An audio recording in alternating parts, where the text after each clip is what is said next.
A lifetime of hard work, children laughing in the kitchen, family photos on a restaurant wall, a legacy that lives on. It all comes from the power of a conversation, like the one Tommy Hall had with First Horizon Bank about taking over his father's Charleston-based restaurant business. Now the table is set for a whole new generation. First Horizon Bank. Let's find a way. Go to firsthorizon.com/Tommy. First Horizon Bank, member FDIC. For the ones who get it done, the most important part is the one you need now. And the best partner is the one who can deliver. That's why millions of maintenance and repair pros trust Grainger, because we have professional-grade supplies for every industry, even hard-to-find products. And we have same-day pickup and next-day delivery on most orders. But most importantly, we have an unwavering commitment to help keep you up and running. Call, click Grainger.com, or just stop by. Grainger, for the ones who get it done.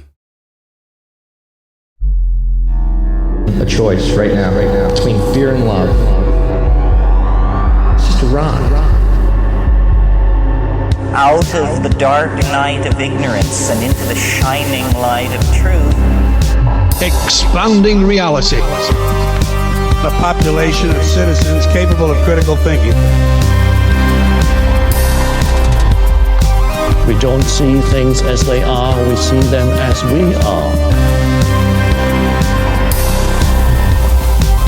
There's a level of reality where everything dissolves into an ocean of energy. We empower our experience by insisting on our authenticity. That's very profound. Very. Expanding reality. Welcome to Expanding Reality. I am your host, Brandon Thomas. On this very, very cool episode, guys, we have Dr. Doug Matzke joining us now. He has a phenomenal resume. All the ways, of course, to find him located down in the show notes. Quantum computing, PhD, worked for TI, Texas Instruments on their AI program for a long time. Guys, this conversation is absolutely fascinating. Now, along with this, down in the show notes will be his book, Deep Reality, which is why source science may be the key to understanding human potential. Now, this is the only book that Dr. William A. Tiller co-wrote with anyone, which is super cool in itself.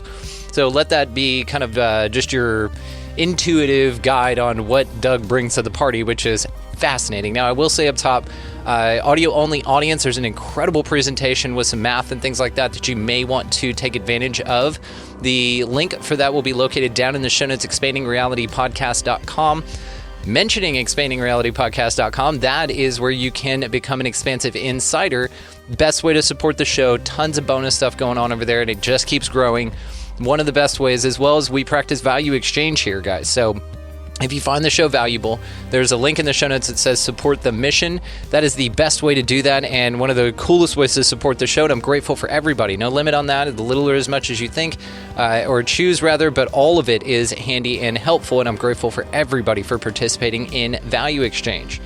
Now, on this episode, guys, it, like I said, goes deep. Observation versus reality. His company, Coherent Space, and his WISH unit is fascinating. You're absolutely going to love it.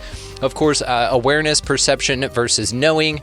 It's all fascinating, guys. You're absolutely going to love this. Neurolinguistic programming ties into this. He ties the law of attraction. And this is incredibly valuable for a PhD scientist to talk about things that we do in here, like angels, law of attraction. It's mind-blowing.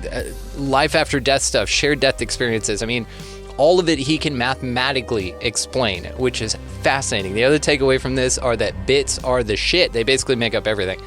All right, so let's actually just get to this conversation here, guys. So without any further ado, Dr. Doug Matzke. Welcoming to the show, we have Dr. Doug Matzke, Dr. Quantum Doug. Is it Quantum Doug or Dr. Quantum Doug? Which one is it? My wife wouldn't tell me quantum, never would call me doctor, only for 1 week after my dissertation. That's why I came up with Quantum Doug. So. That's it? All right. Yeah, it's more informal that way, but yeah, you can put... So. Absolutely love it. So we have a mutual friend in Mark Gober. You actually have the same publisher as him. And so I picked up your book, Deep Reality, and you've got some fascinating stuff in this thing. It's so heady, but it's so awesome. One of the things I also kind of want to mention here to the audience is, of course, all the ways to find you will be located down in the show notes. You guys definitely investigate this man more. But this is the only book in existence that William Tiller co-wrote with anyone on the planet, which is fascinating to me. So your relationship with him is very interesting. Your book, Deep Reality, here on Expanding Reality. And you're an absolutely fascinating dude. What I love about our connection here, Doug, is that you and I have actually become pretty good friends. We speak regularly, and you and I have just had the coolest conversations, and so I'm super grateful, number one, for your time and wanting to come on the show. Number two, for the presentation that you've already sent me that I'm super excited to share with everybody. So I will note here also, for the audio-only audience, check the link in the show notes titled expandingrealitypodcast.com. That is where the video version of this show will be so that you can take in all of Doug's hard work here. He's done an amazing presentation. I don't want y'all to miss it, so make sure you check it out. Linked in the show notes. So, Dr. Doug, how are you, man? I'm doing great. Good to talk with you today. Yeah. It's so cool. This is so cool. So cool. So I'm super excited about it. So for my audience that's not too familiar with you, my friend, go ahead and just tell us a little bit about yourself, sir, please.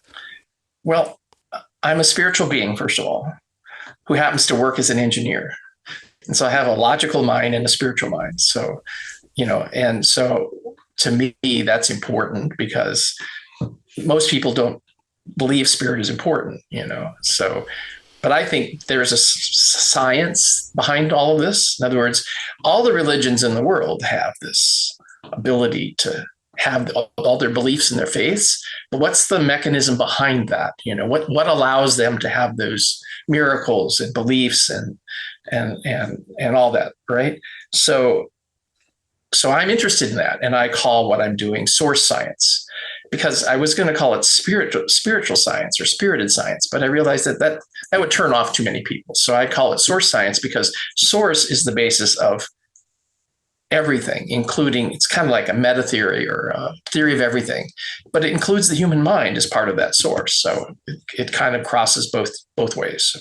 Yeah. So that's what I do. I've been thinking about this stuff for 20, 30 years and actually doing real things in this area, including a PhD in quantum computing, neuro-linguistic programming, certified master practitioner. And I'll talk a little bit more about it in some slides. I have some stuff and a whole bunch of I would consider technology-oriented stuff related to source science. So. Yeah, absolutely. And your work with Texas Instruments, I mean, you've got a phenomenal resume. And so I love this side of things. This is where people take the science and they go so far with it to the point to where they were told, hey, this is where it kind of, stops, or where this is where the society will allow you to get with it. And then you took it beyond that. And that's where some truly amazing discoveries have been made. Mm-hmm. So grateful for folks like you out here reinvigorating my faith in science. And so I really, really appreciate that, man. Yeah. Science can study all this stuff. Just you have to use the latest and greatest techniques to do that, and don't have a scientism aspect attitude towards it that it's not possible. So that's the key. And some of my heroes like Bill Tiller, he was a hero of mine because he was a scientist guy who was also interested in spiritual phenomena, right? And so the fact that we were able to work together is just amazing. And of course, he's deceased now, unfortunately. So I kind of have sort of carrying his mantle forward in some respects, but into a better and bigger and broader area because he didn't really know about quantum mechanics when, he was an old style scientist in quantum mechanics. He retired by the time quantum mechanics took off with quantum computing and all that stuff. So it's interesting to go beyond what he was working on. So. Then I'm curious, just based on that information there, what was it like introducing him your version of what's going on with quantum physics and the knowledge that you have with this? How did he take it? Well, most people who had worked with Dr. Tiller said he was very intelligent. He was an intellectual giant. He had hundreds of papers and Stanford professor emeritus. He was the head of the department for a while, and then he retired from all of that to work in this area. So he's just an amazing guy, and he got funding to work on all this also. So it's important to realize that I'm really grateful that he decided that according to the story of one of the people that was in his inner group, said something I said to him one time changed his mind about something. And she had never seen him do that before with anybody. So I think that was a turning point in our relationship. Something I said, and I don't know what it was, convinced him that I knew what I was talking about and was changing the way he was thinking about it. So that's an interesting story. It makes complete sense. You're adorably convivial. So I get it. I absolutely get it. So speaking of amazing, let's check out this presentation that you have for us, man. I'm very curious about it, and I absolutely have some questions for you afterwards, for sure. Yeah, and as far as I'm concerned, these are just talking point slides. And if we have a little discussion between each slide, we're welcome to do that. I mean, It's only like 15 slides. So it's an overview of the things that I think are important and what anybody who was interested in this field should realize is part of the story, the storyline. So, you might learn something. So. Oh man, we're in danger of learning something, everybody. So definitely, again, audio only audience, check the show notes for the video version of this. Check out his slides. Okay, I'm going to share. And here we go.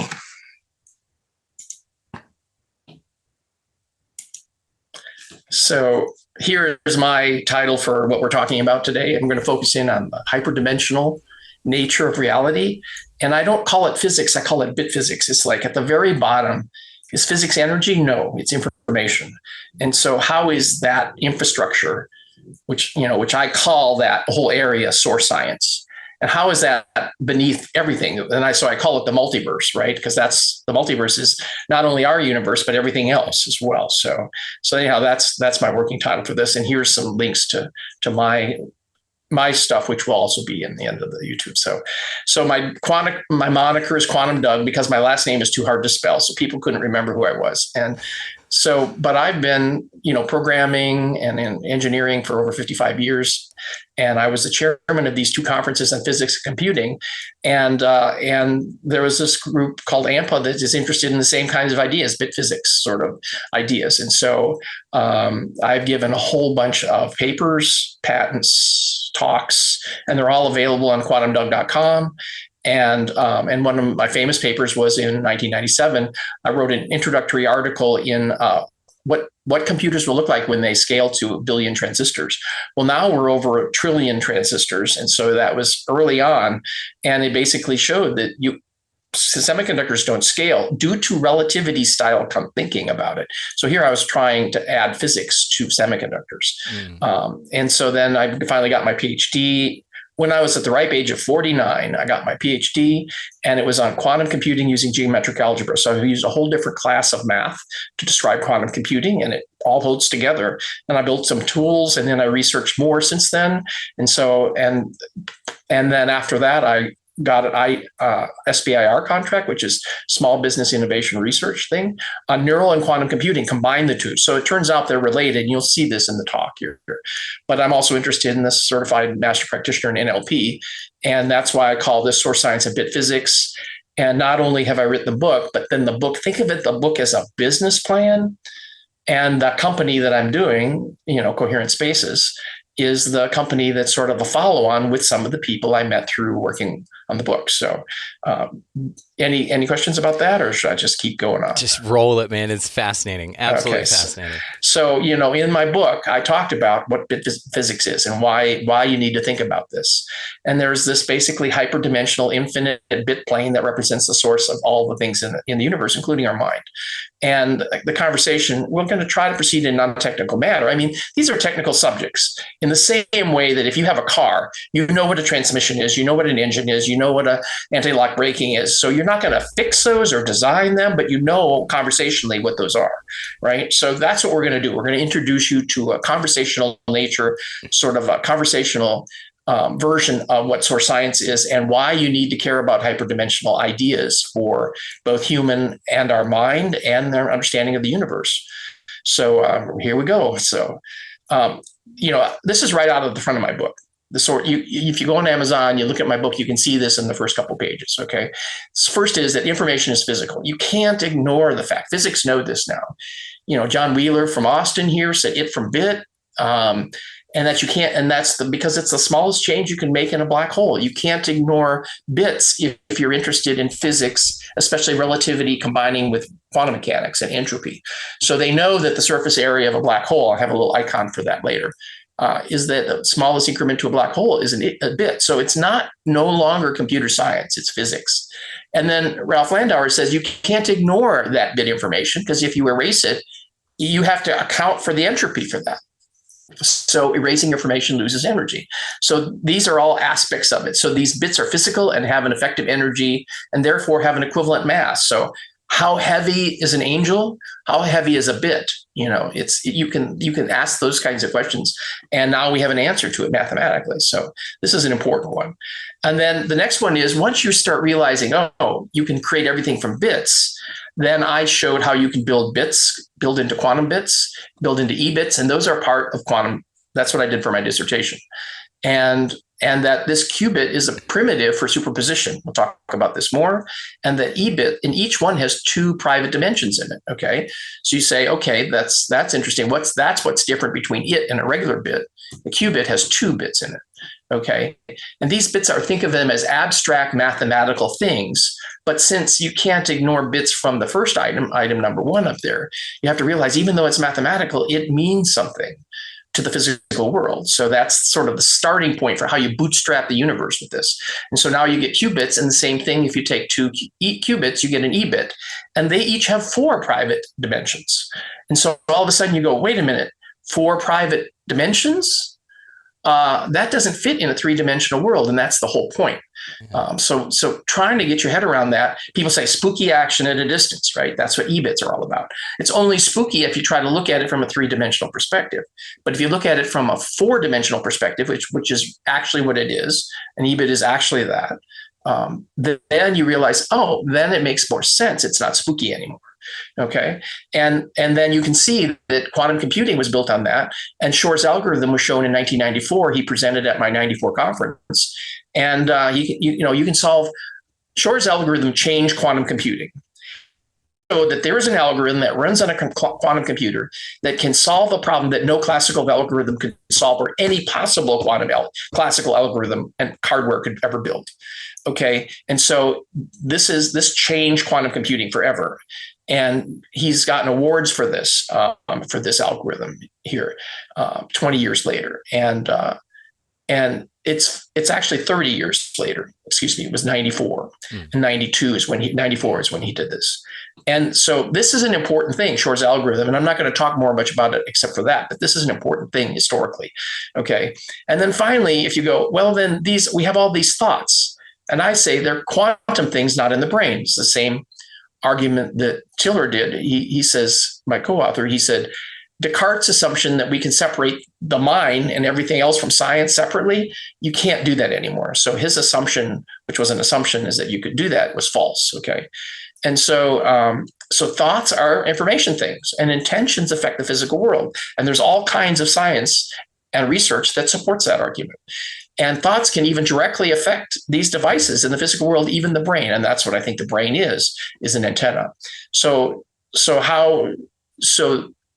we have to show sort of a model for how this is possible. And that's what I talk about in my book. And so I love this saying. And quantum mechanics is the dreams that stuff is made of.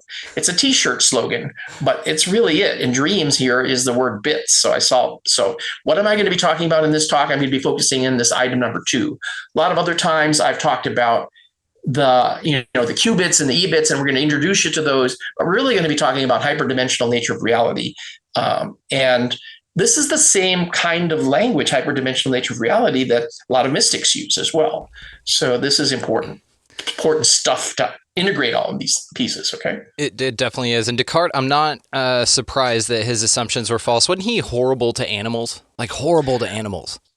Well, if you believe, I have another saying here that if you believe that nothing is conscious, nothing is aware, then you can treat it like physical objects and you don't have any interest in supporting it. But if you realize everything is alive, including the plants and the animals and humans, I mean, this is part of the spiritual revolution that's going on in the world right now. Is everything's alive, and emotion makes a difference. And we'll talk about emotions too. That's a great point. It's the psychopath moniker, you know? Yeah, exactly. Yeah. And scientism as well. You know, it's like it kind of points to what's going on in our world, you know, at a big scale.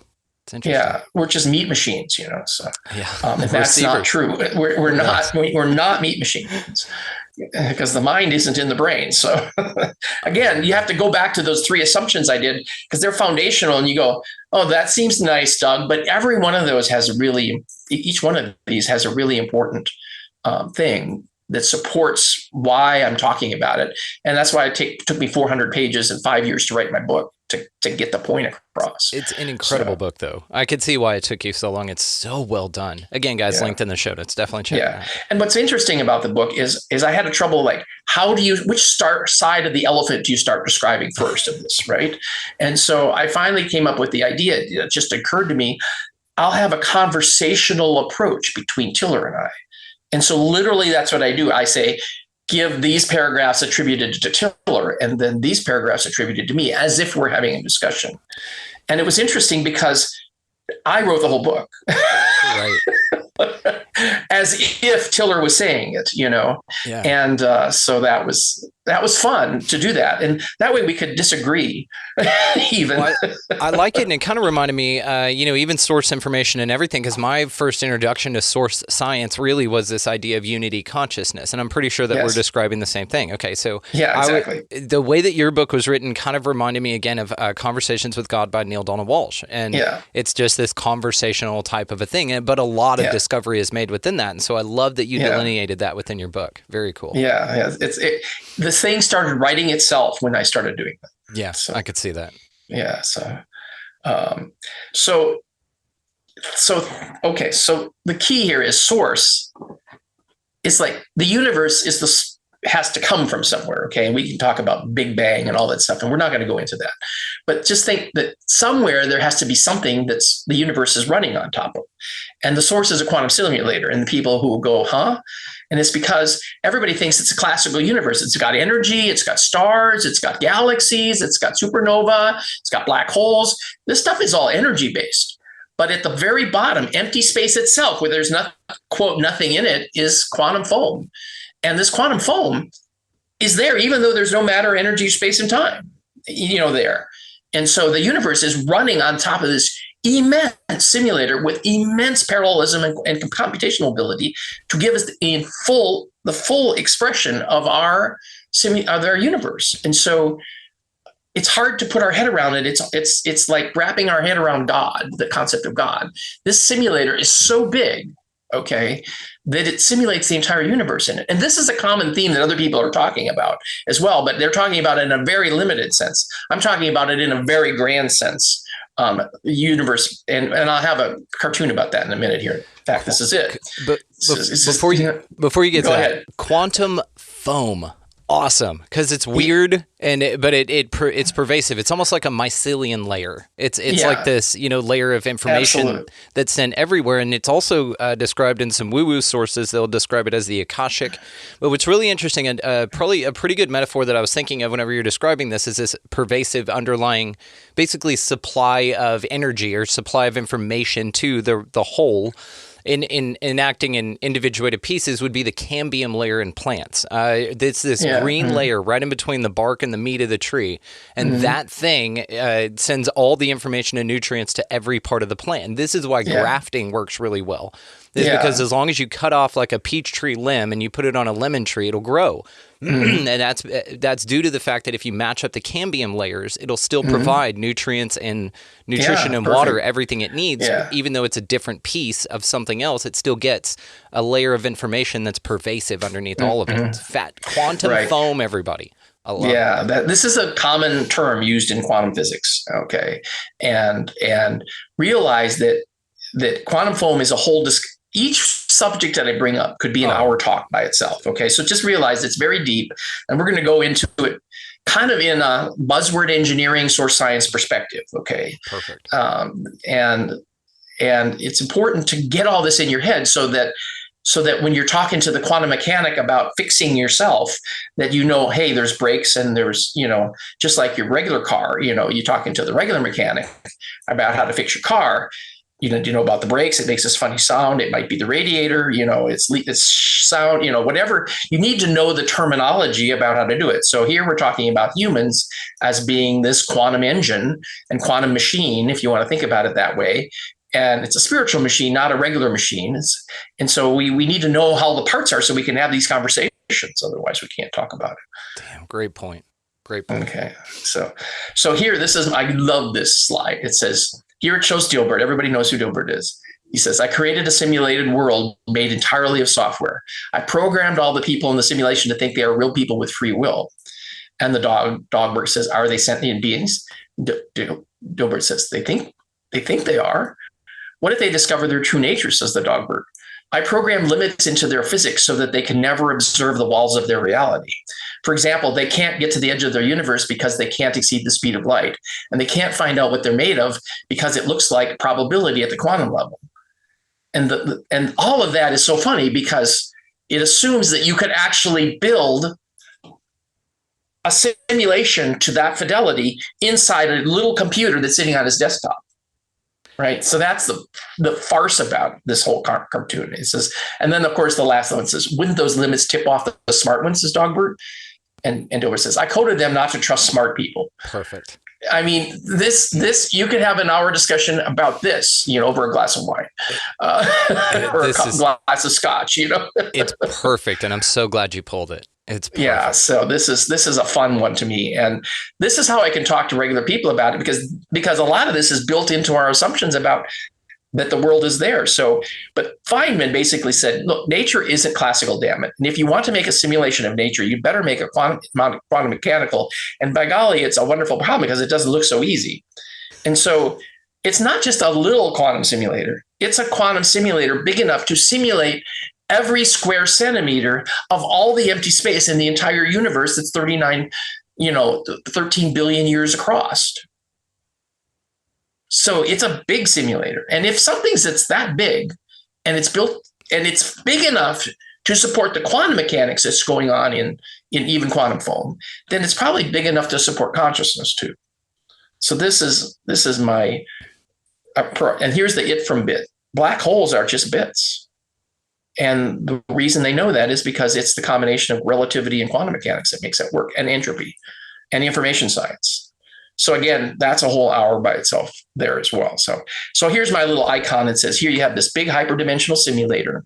And these little corners here says it's infinite dimensional. And inside that, there's a three-dimensional world that we think of, which is our world. Okay. But what's about all the space outside of our universe? Those are different realms and we're going to talk about that today too. So, okay. I want to compliment you on your graphic here, especially the 4D, 3D version of this, because that's one thing that you are so great at, dude. That's so challenging for folks when having this kind of conversation is visualizing this stuff and articulating it in a way that everyone can enjoy the conversation and not feel overwhelmed.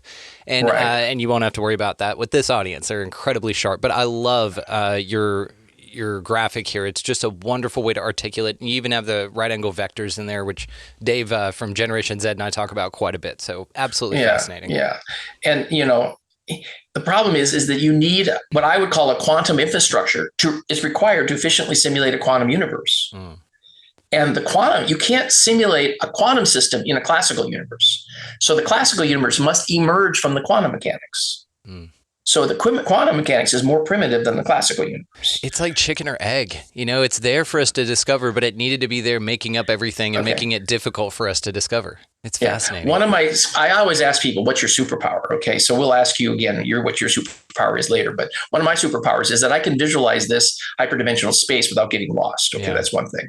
Yeah. And the other thing I'm really good at is I've always built systems where I say, what's the foundational piece? Like I've built a simulator system back in the 80s. It was so powerful that another company bought it from Texas Instruments, and Texas Instruments saved, $50 million because they didn't have to license that technology back from that other company when they released their product for several years. So, having a good simulation is important. And I understand how to do that because I've done it over and over and over again. And this simulation even had an unusual time thing where you could go backwards in time in the simulator. So you could be simulating something for an hour, and then all of a sudden the thing that you care about actually happened 10 minutes ago, and you can back up in time and find out what happened. Yeah, so and this is how I think about the world.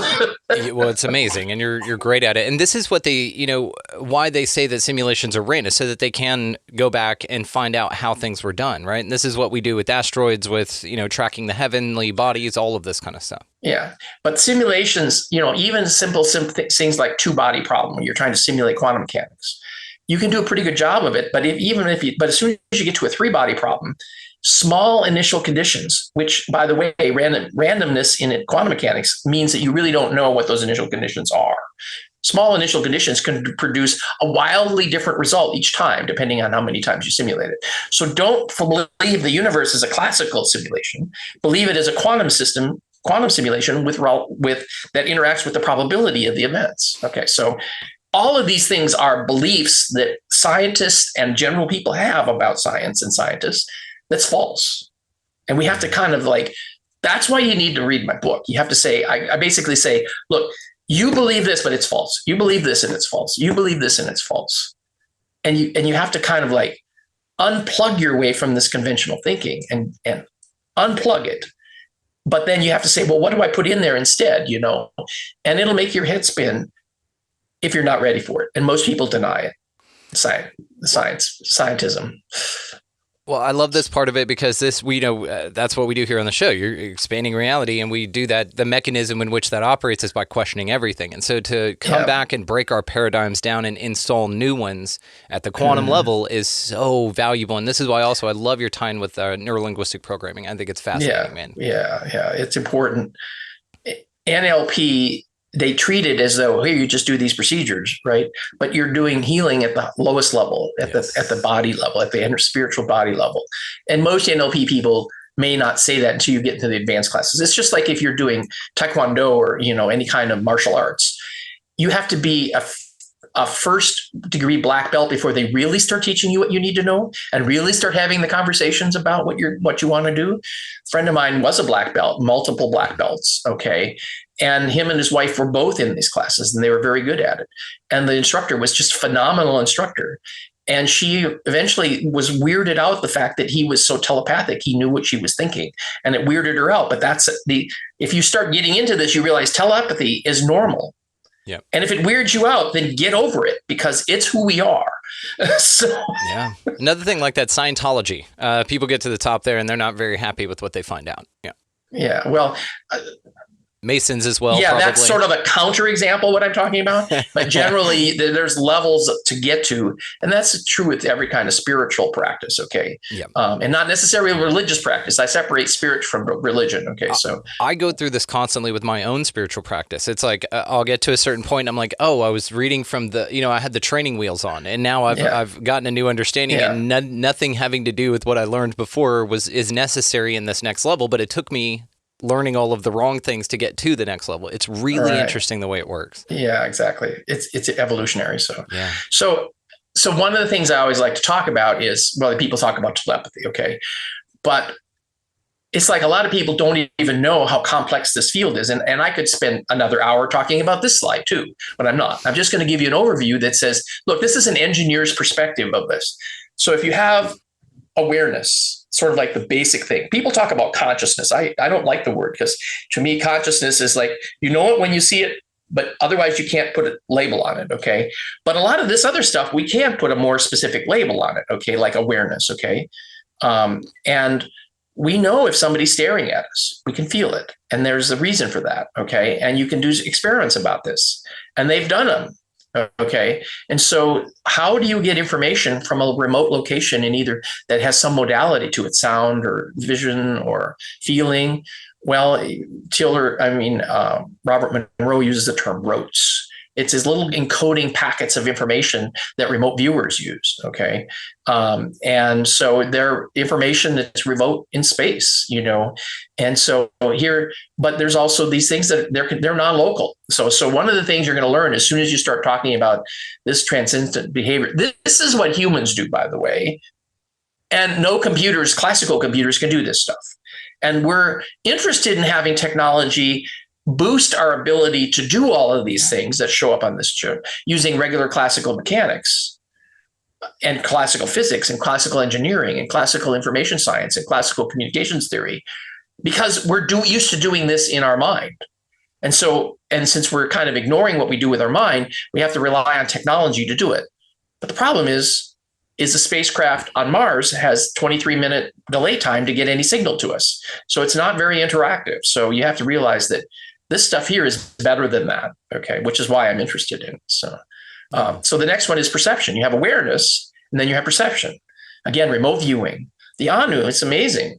They were looking at quantum,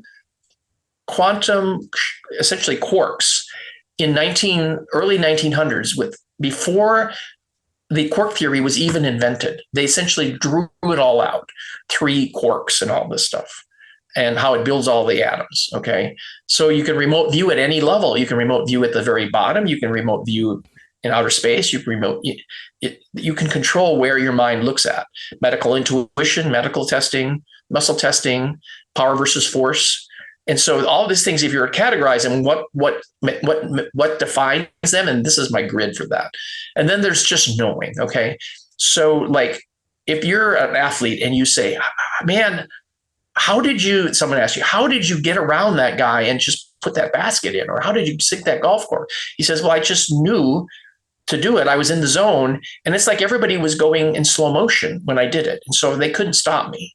Or I knew that the hole was going to go in, because essentially they're looking into the future. They just have to line up the ball in the future with the putt, with the goal, with the putt, with the cup.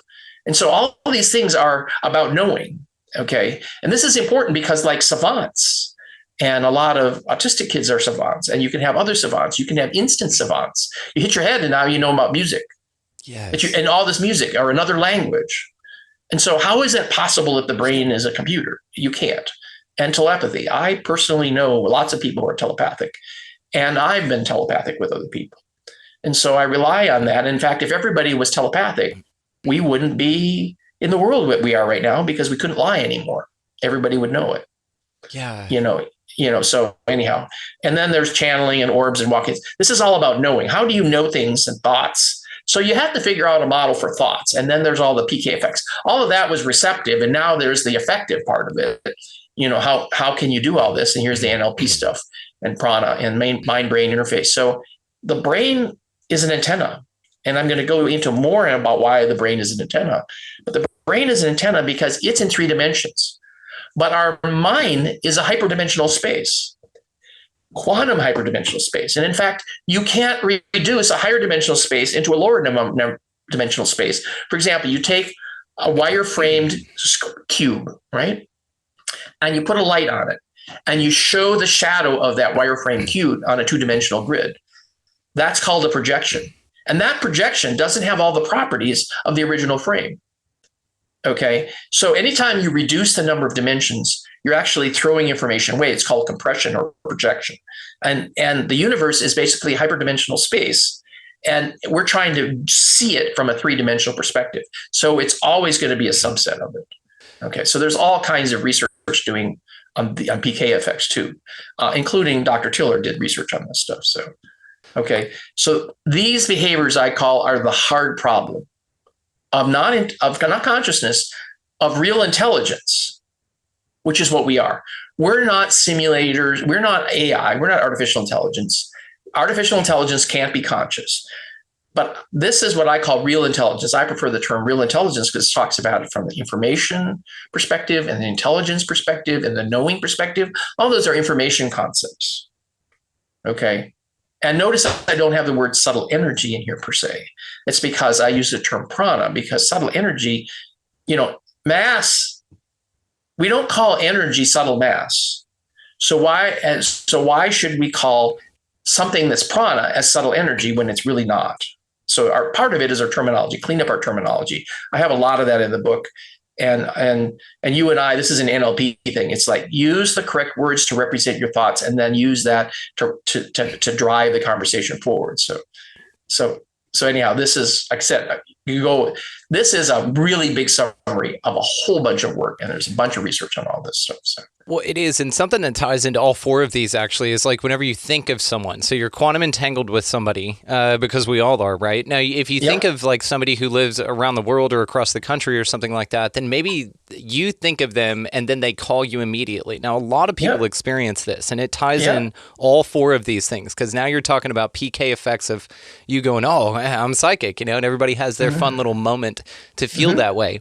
And to something you said earlier about the brain being a receiver, and it's difficult to articulate these quantum concepts into a 3D version of reality because it doesn't fit that way.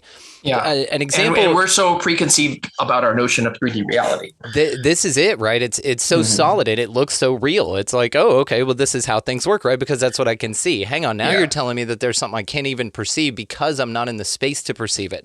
One of the things I was thinking about when you were talking about that is and your beliefs keep you from perceiving it, because you can't be aware of something unless you're from the perspective of what you already know. I mean, like for example, if an alien saw a chair, they wouldn't necessarily know what it was if they didn't have. Right. I mean, they may not know what a chair is or anything else that we have in our world. The meaning, and we see a chair and we think the chair has a meaning itself. No, we're projecting the meaning of chairness onto that object that has those properties to it.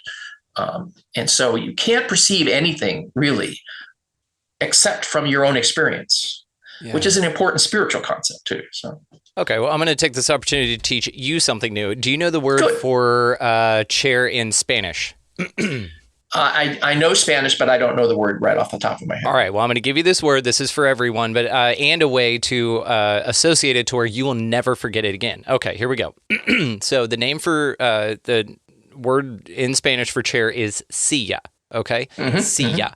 So how I remember this is, and I've done this for years. I've done this one time and I'll never forget it. Whenever you get up from a chair that you've been sitting in, turn back around to it as you walk away and say, "See ya."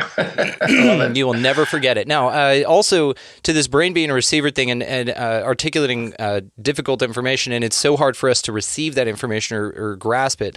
It's the same as radio and radio waves or information being sent. There's a physical object that receives information that you can't perceive without it, that you can't explain without it, or it's very difficult. If you didn't know anything about radio waves or whatever, if somebody just turned on a box and now all of a sudden somebody's talking on it, and all of a sudden then, in the multidimensionality part of it goes to the different options as far as radio stations go, or options of information being received. That's a way to articulate what we're talking about here, because you are you're the radio in this example. You're just receiving the information. Now, the best way to get what you want is, number one, to turn the damn thing on, and number two, to turn it to the channel that you want, which is empowering. That's where it goes from there. Exactly. Fascinating. Well, I want to give you even a better analogy than just the radio, because radio still has the metaphor of electromagnetic waves, but so does the TV. But I would like to raise it up, says, if you believe that the TV has all the programs in it, you're wrong. They're somewhere else. Right? That's the smashing of the paradigm. And so the same thing is true for radio, but it's more visual if you use the TV as an example.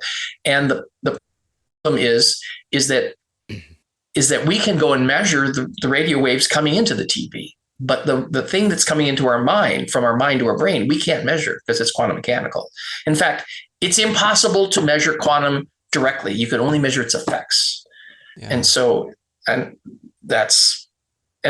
physicists are totally okay with that you can't measure a quark. You can't ever measure a quark by itself. You can only measure two of them together, or three of them together, or five of them together. Mesons, protons, and neutrons, and pentaquarks. Those are different objects that have different numbers of quarks, but you can't measure a single quark by itself. But yet they say, we believe in quarks. So, and to what you said about the program not being in the TV, the only person that would disagree with you with that would be Willy Wonka, whenever he took that little cowboy kid and put him in the TV, right? Yeah, exactly. Fascinating. So I'm going to go to the next slide, because again, we could talk hours on this. I love that. And I just want to point out that slide because it ties all of it together. It's got the spirituality. You are this bridge between the science and spirituality. I can't tell you how awesome this is. And scientism completely disavows anything on this slide. Yeah, which is fascinating. It's impressive to see the big list of it all in one place. Right. That's what I tried to do with this.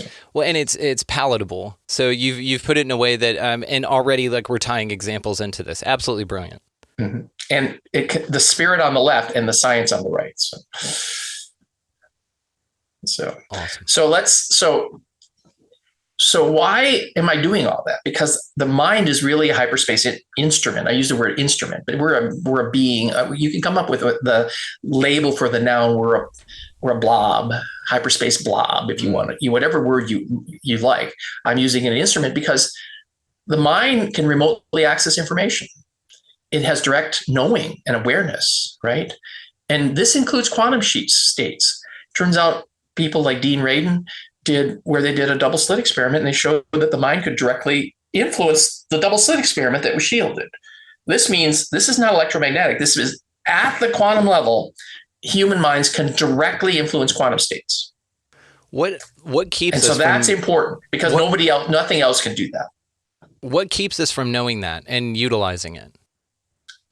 There are people whose energy systems are incompatible. They're kind of like askew, and they kill electronics all the time.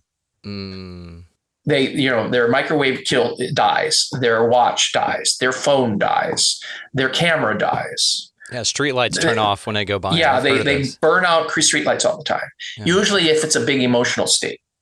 Okay, if they're in a big emotional state. And it's because they're essentially influence the quantum state around them, which has an effect on the physical objects and especially quantum mechanics. So there's the thing where they knew 2 hours before 9/11, all the random number generators in the world random number generation network that they had that's monitoring random numbers generators around the world, 2 hours before 9/11 happened, they all started going askew.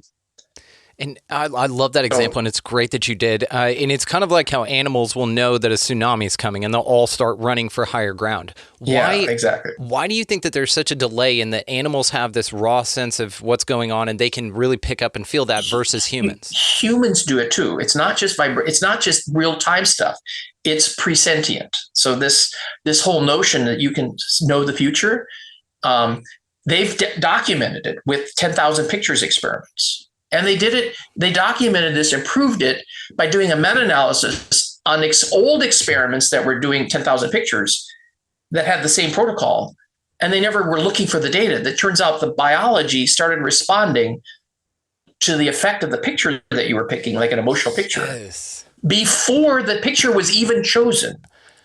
People can be driving down the road and they go, oh, there's a cop up there. And they slow down. And it's because their future self was telling their self slightly in the past, because we're outside of time. We're a blob that doesn't exist in a certain moment. We're spread through space-time in this quantum realm, right? And we can feel we're tapping into our own future knowing. And you can use presentience all over the place. There's a whole bunch of stuff in my book I'm talking about how to use presentience to get a better grade on your exam, to know when the cops are ahead of you, to know when to turn right and left when you follow your intuition so that you avoid traffic jams. So it's all about presentience. So. It is, and it's fascinating that humans seem to possess this, but it's also interesting that if that's the case, I think what I'm curious about is that why do humans still die in tsunamis? Like, if that's a thing and we all feel that, why did people die in 9/11 knowing, that it would come? What separates us from the platypus that just starts shagging ass up the mountain? Why do we sit there and watch it? There's a bunch of people who do head out. Right. It's the example where if they had a train wreck, they have far fewer deaths than they would expect because the cars that are most wrecked are more empty. Okay, so there's tons of examples about this. If you deny that we have this ability, then it doesn't make any sense.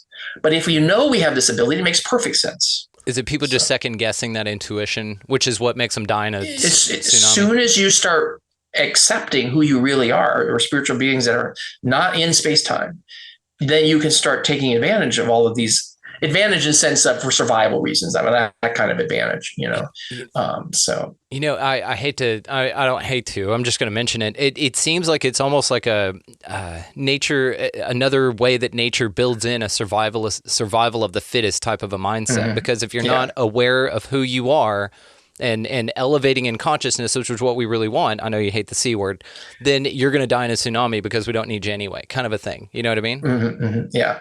Well, just think about it from an evolutionary perspective. If you knew in advance that there was a saber-toothed tiger or a tiger behind you, right?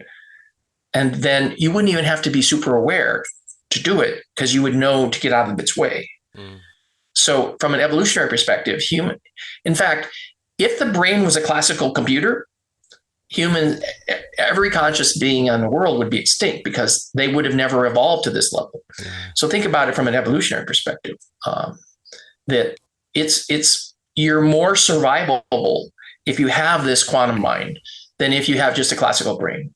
This is so fascinating, though, because now what I'm thinking is with this Great Awakening is that that's what it's kind of priming people for, is to survive things that you need it for later, where, where later in the future, maybe a brick building won't save you because it's not as necessary as it used to be, but that was okay or good enough before. And then the next level of us evolutionarily is this kind of intuition-based reality, which, man, who knows what's going to happen after that? That's fascinating.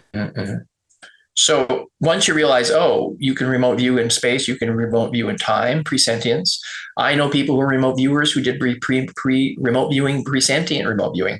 They described what was going to be on the newspaper, in this particular newspaper, in this particular town, 2 days before the article where the newspaper was released. And the articles for that newspaper weren't even picked until the day after she wrote it down. Damn. So, by the way, if you study for an exam after the exam, because you already know all the questions, right? It's like getting the cheat sheet, but you're getting a little late. If you study for an exam after the exam, it will affect your ability to know this because you're tapping into your future knowing when you're taking the exam. And students know this, and who do that, they go, oh yeah, I do that all the time. So students study after the exam when you know the questions, and then it'll help you taking the exam. That's presentience, and that's retrocausation, actually. Yeah, and this is kind of like the idea of ancestor trauma healing. It's basically that you go back to your early self in a childhood trauma or something like that, or in your ancestors' lineage, if we're talking Akashic records here in past lives, and then you heal something there, and then therefore you're better now because it healed you back then, so it never the label for that, the best label for that is timeline. Yep. And it's Hawaiian an ancient Hawaiian practice, and the NLP people took it up. So it's when we get together, I'll do timeline work with you so you can see it. It's really easy. So yes, yeah, because you're a Texan. You're coming up to hang out with me. Yeah, we're going to come up and we're going to get together here soon. Yeah. So, but this whole notion of savants and infinite intelligence, like in my book, I talk about, well, could you quantify what intelligence is when we have IQ? Well, what if we had somebody whose mind was not a 200 IQ but 1,000 IQ? What would that look like? Or 1,000,000 IQ? How many times smarter would they be? And would that be like us intelligence over an ant? So I believe that there's infinite intelligent beings. In fact, there's one called Abraham that's channeling through a woman named from San Antonio here, law of attraction lady. Is it Rhonda Byrne? No, the other one. Abraham Hicks? Esther? The Abraham Hicks, yeah. Okay, Esther Hicks, yep. She's this being calls it infinite intelligence. So as an engineer, I'm going, what would infinite intelligence look like? And it turns out that this whole Shor's algorithm is related to this because certain computations you can't fit in a three-dimensional physical world. And Shor's algorithm is an example of an algorithm that works in the quantum space, and it doesn't fit inside a physical space. You would have to run Shor's algorithm on a classical computer for the length of the universe, or make it so big that it would be shorter than that, but then it would be too big and it would create a black hole, because you would have to have all the computer guts to be smaller than the flight time if you want to solve the problem. And if you try to put that many computer elements inside that volume, it would create a black hole. So you can't physically build computers like this to solve some computational problems. And I believe infinite intelligence is an example of that. It doesn't fit in our physical universe. And so savants are tapping into that. And they're tapping into the source knowledge and direct knowing, and they're tapping into the quantum space-time speed up that we get from being a quantum space-time instead of a classical space-time or even a relativistic space-time. So all this requires a hyperdimensional model of science. What this makes me think of is the crystal skulls. Are you familiar with that? Yeah, I have one. Do you really? Do you have like an original crystal skull? No, I have one that was built and it's not one of the big regional ones, but it's cool, Doug. Still super cool. What do you think about that idea then, that there's crystals that hold infinite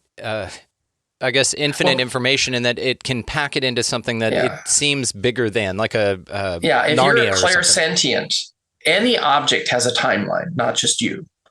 And you can tap into the timeline of, let's say, a pistol.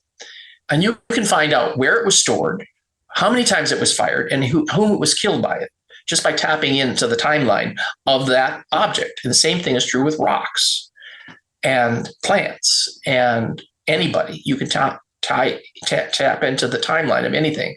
So it's not surprising that, quote, a crystal skull is any different than any other object.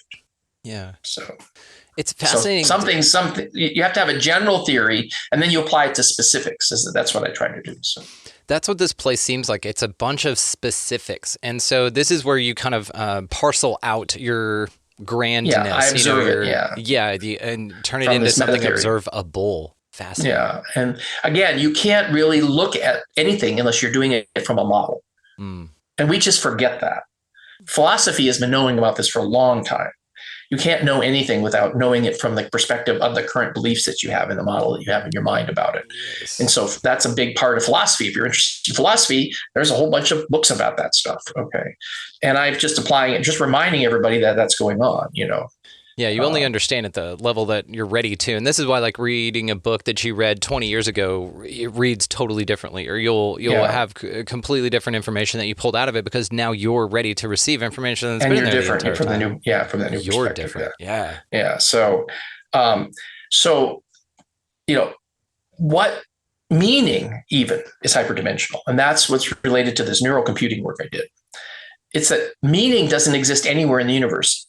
And like if you're trying to say, I have law of attraction. Well, law of attraction is based on the meaning. How can you attract something that has the same meaning for you if we don't have a mechanism to support meaning? Okay. And no physics law, gravity, electromagnetism, quark theory, quantum field theory, none of that has anything having to do with meaning. And because, like electromagnetics, opposites attract, not likes attract. So what is it? Birds of a feather or opposites attract? Which is it? Right. Well, one is an energy approach and one is an information approach. So law of attraction is birds of a feather. Well, you have to have a meaning mechanism for this. And it turns out it's mathematical. You can describe it mathematically. And it's called correlative objects, or Pentti-Kanerva's work was doing that same kind of idea. And it turns out once you realize, hyperdimensional, there's this whole, again, another hour about hyperdimensional stuff. I've got other talks about this. But we're going to talk a little bit about correlatives, but the idea is that if you have a hyperdimensional space, it has mathematical properties that are different than a lower dimensional space, and especially if you have more than 20 dimensions. And so we'll talk a little bit more about that later. But the point is, meaning. Humans require meaning to do all these things: understanding concepts, designing experiments, building components and equipment, interpreting results. None of this can be automated. None of the computers can't do any of this. AI will never do any of this. Education, computing, and learning, we don't have any general AI, okay? So real intelligence is beyond information in space-time. The failure of AI has been known about for 30 years, and it's because they have no general mechanism. We're not going to have to worry about Schwarzenegger coming in and, having generalized learning machines. We just don't have it. It's because our brain is not our computer. Okay. And hyperdimensional properties gives you this 3D math, but also savants and instant savants and regular savants. You can't do that in classical spacetime. Like counting. savants can do counting, and they instantly know the answer to that, or they know 25,000 digits of pi. There's an autistic kid in England who has 25,000 digits of pi. He's not even the world champion; he's just the UK champion. Jeez. And he wrote a book, "I Was Born on a Blue Day," and he sees everything, every number as a color, and so he can walk the terrain in his mind of the digits of pi and recite 25,000 digits of it. So it's just amazing what people can do. And people go, well, who cares? Well, I care. And this is how you tie all this stuff together. So, well, this is kind of a relief too, to hear from a quantum computing PhD that we don't have to worry about AI coming over and taking over. We don't have to worry about the singularity. Yeah, and that's one of the big things. But do you think that we'll get close enough to where it'll still be an issue? Oh, we can still build killing machine robots, dogs, with guns on their backs. So we can still build a nuclear bomb that kills people. So we still have to apply our value system to using a use of technology, even if we can do the technology. If we were to have an over unity energy device, we could destroy the whole planet. Well, we wouldn't want to do that. So I love it. And you share Crow 777 shares your thoughts on this as well, that AI is not an issue. It's just information in, information out, and that's it. And so it's but how people apply it is problematic, right? Right. So, right. And so the point is that the other key thing is that you can't compress hyperdimensions into 2D, because you get what's called in physics and mathematics you get anisotropic behavior, which is, imagine that you had a 3-dimensional pyramid. So you had a pyramid that has 3 sides on it, so it's a tetrahedron. And so then you want to build a 4-dimensional version of a tetrahedron. So you put another one on the bottom of it, right? So now all the points are equal distance to all other points except the top one and the bottom one. That string, a rubbery band string between those two, is longer than all the rest of them. So if an ant was crawling on that path between the upper and lower triangle, then it would take a longer distance to get there. So its gas mileage for the ant if he was on a little car, it would take more fuel to get on that distance. So this is what's called an anisotropic behavior, which is all the distances are perturbed. If you try to break something from a high dimensional space into a lower dimensional space, you don't have the original space anymore. So this is an important thing, that you cannot compress them into 2D holograms. You mathematically say, well, it's the same, but you don't have the same properties. You don't have the same locality. So you can't do that. Yeah, it'd be like taking all the words off of a page in a book and scattering them about, and they're all random, but you need the page as context to hold them all and to have the great form. Analogy. Yeah, great analogy. So, and then also, most of what physics and physics and everybody is about 3-dimensional. Even quantum, most of the standard quantum mechanics is about 3-dimensional. Quantum field theories about all built in the framework of space and time. My dissertation was not about space-time. It was like, how do you have bits without even time? So you're talking about the space part of it, but without time yet. And so you can build up time dimensions from space. And that's why relativity works. And so when you get into entanglement, you have a 4-dimensional space, still no time. And those connections are non-local. The term in physics is that outside the light cone stuff is called space-like. So anytime you have a non-local thing, and which is all of that big chart that I made you in the previous, all of that is space-like, which means you have to have a mechanism for space-like. Well, it turns out entanglement is that connection. So people say, oh, entanglement is spiritual. Well, it is. And because there's no other, you don't need to invent another mechanism. You don't need to invent any other mechanism. If the system that's big enough to support the quantum simulation of the entire universe has non-local space-like connections in it, then that by definition is more powerful than anything else you can invent on top of it. So you can use it, but you don't have to entanglement is important and it's pervasive.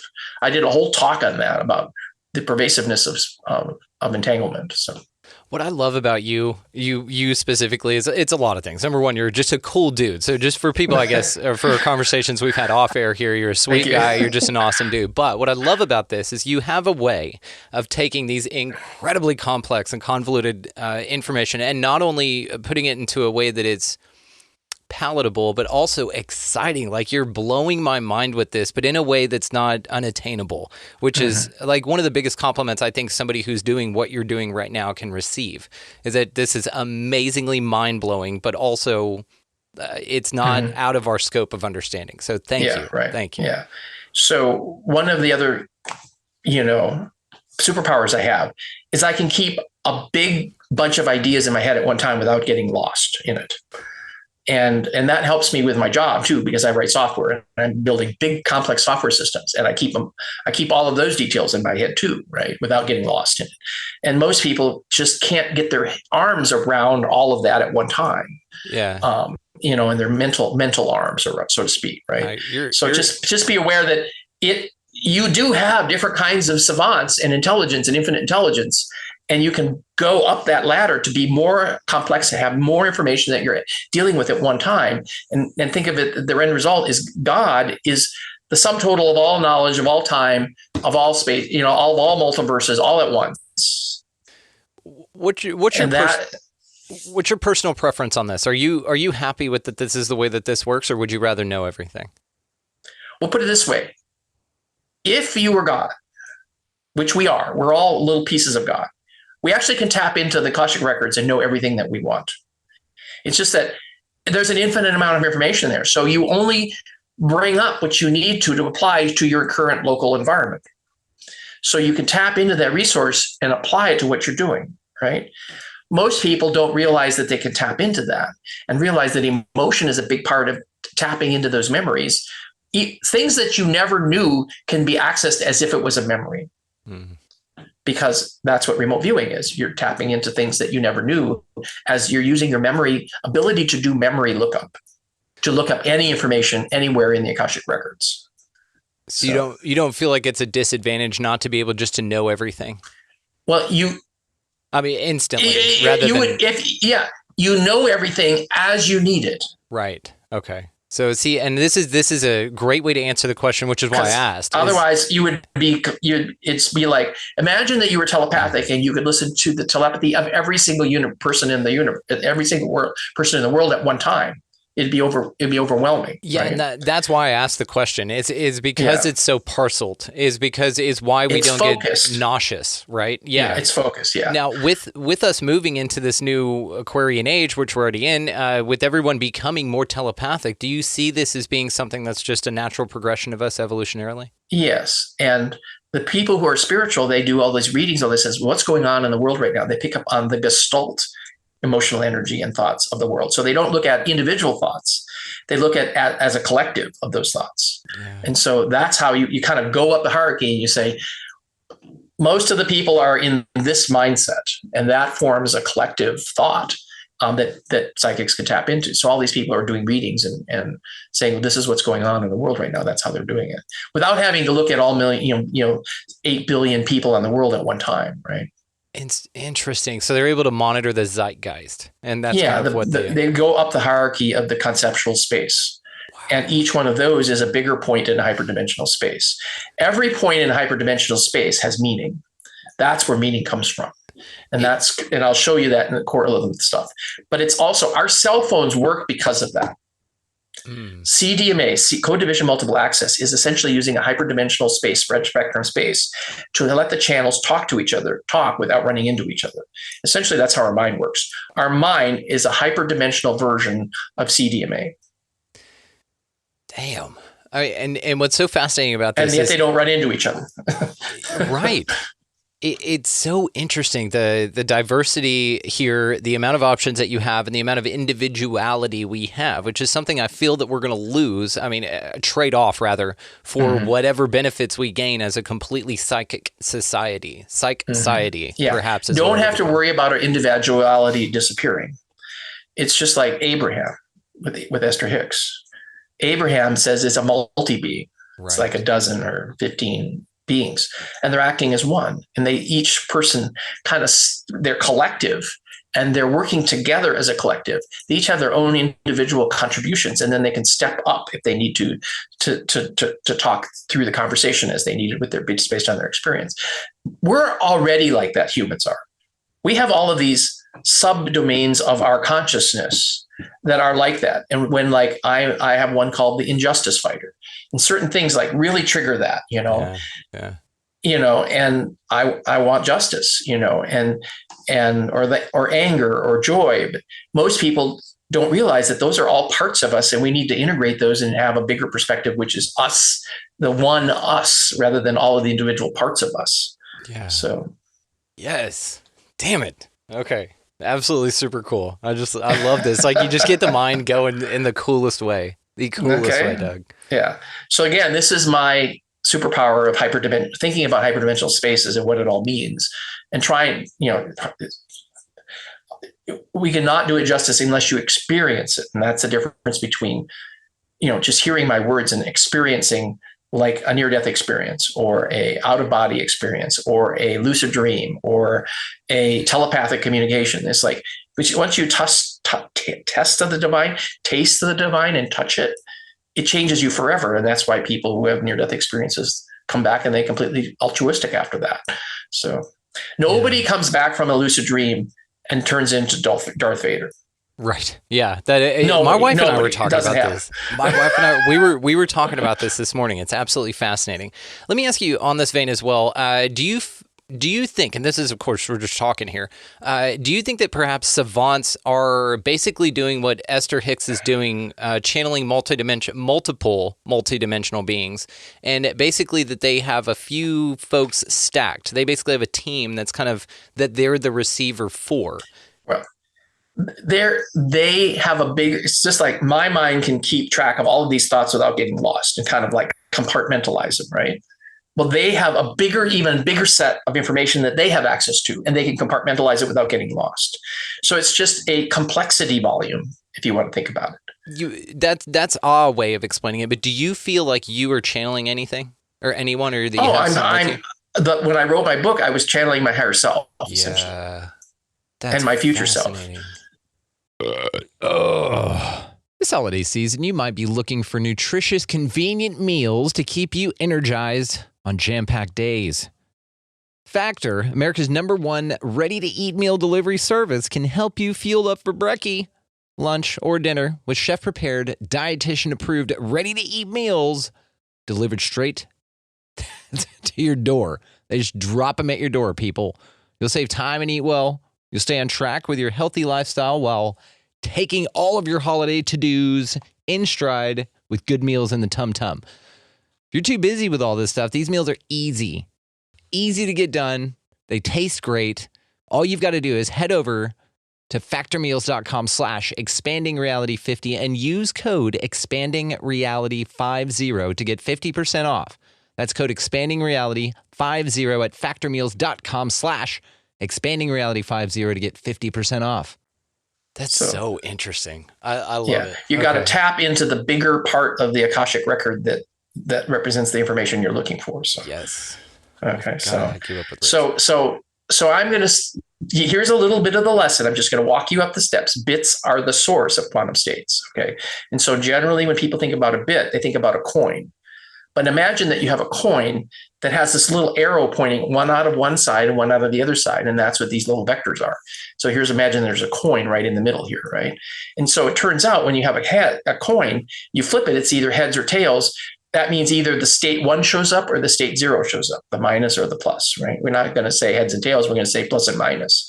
And the reason we have to do plus and minus is because this is a bit, but it's also a mathematics called geometric algebra that represents this. And you can have the coefficient in front of that dimension. You can have a dimension, right? And the coefficient in front of the dimension could be 0. That's the point in between the two.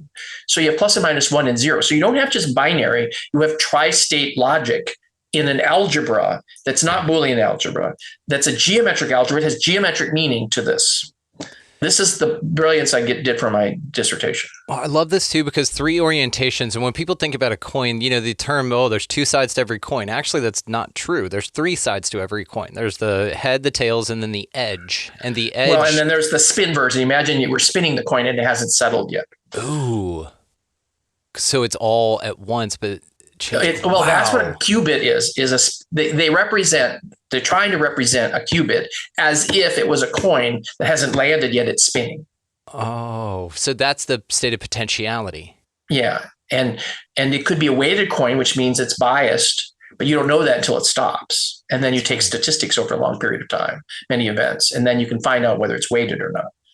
And that's what these random event generators that are 20 of them, 30 of them around the world that said the world changed as a result of 9/11 because those statistics started changing and they could measure the statistics from randomness. You know what's so interesting about coins as well is they're not evenly balanced, right? Because there's different images, there's different reliefs on either side. So how is there a predictable outcome with it being 50-50, even though there's a difference in weight, let's say? Well, it's just like dice. They have a specific process to make dice perfectly balanced and so that they're statistically random. So okay, that's interesting. That's a new thing. I didn't know about that. Thank you. Yeah.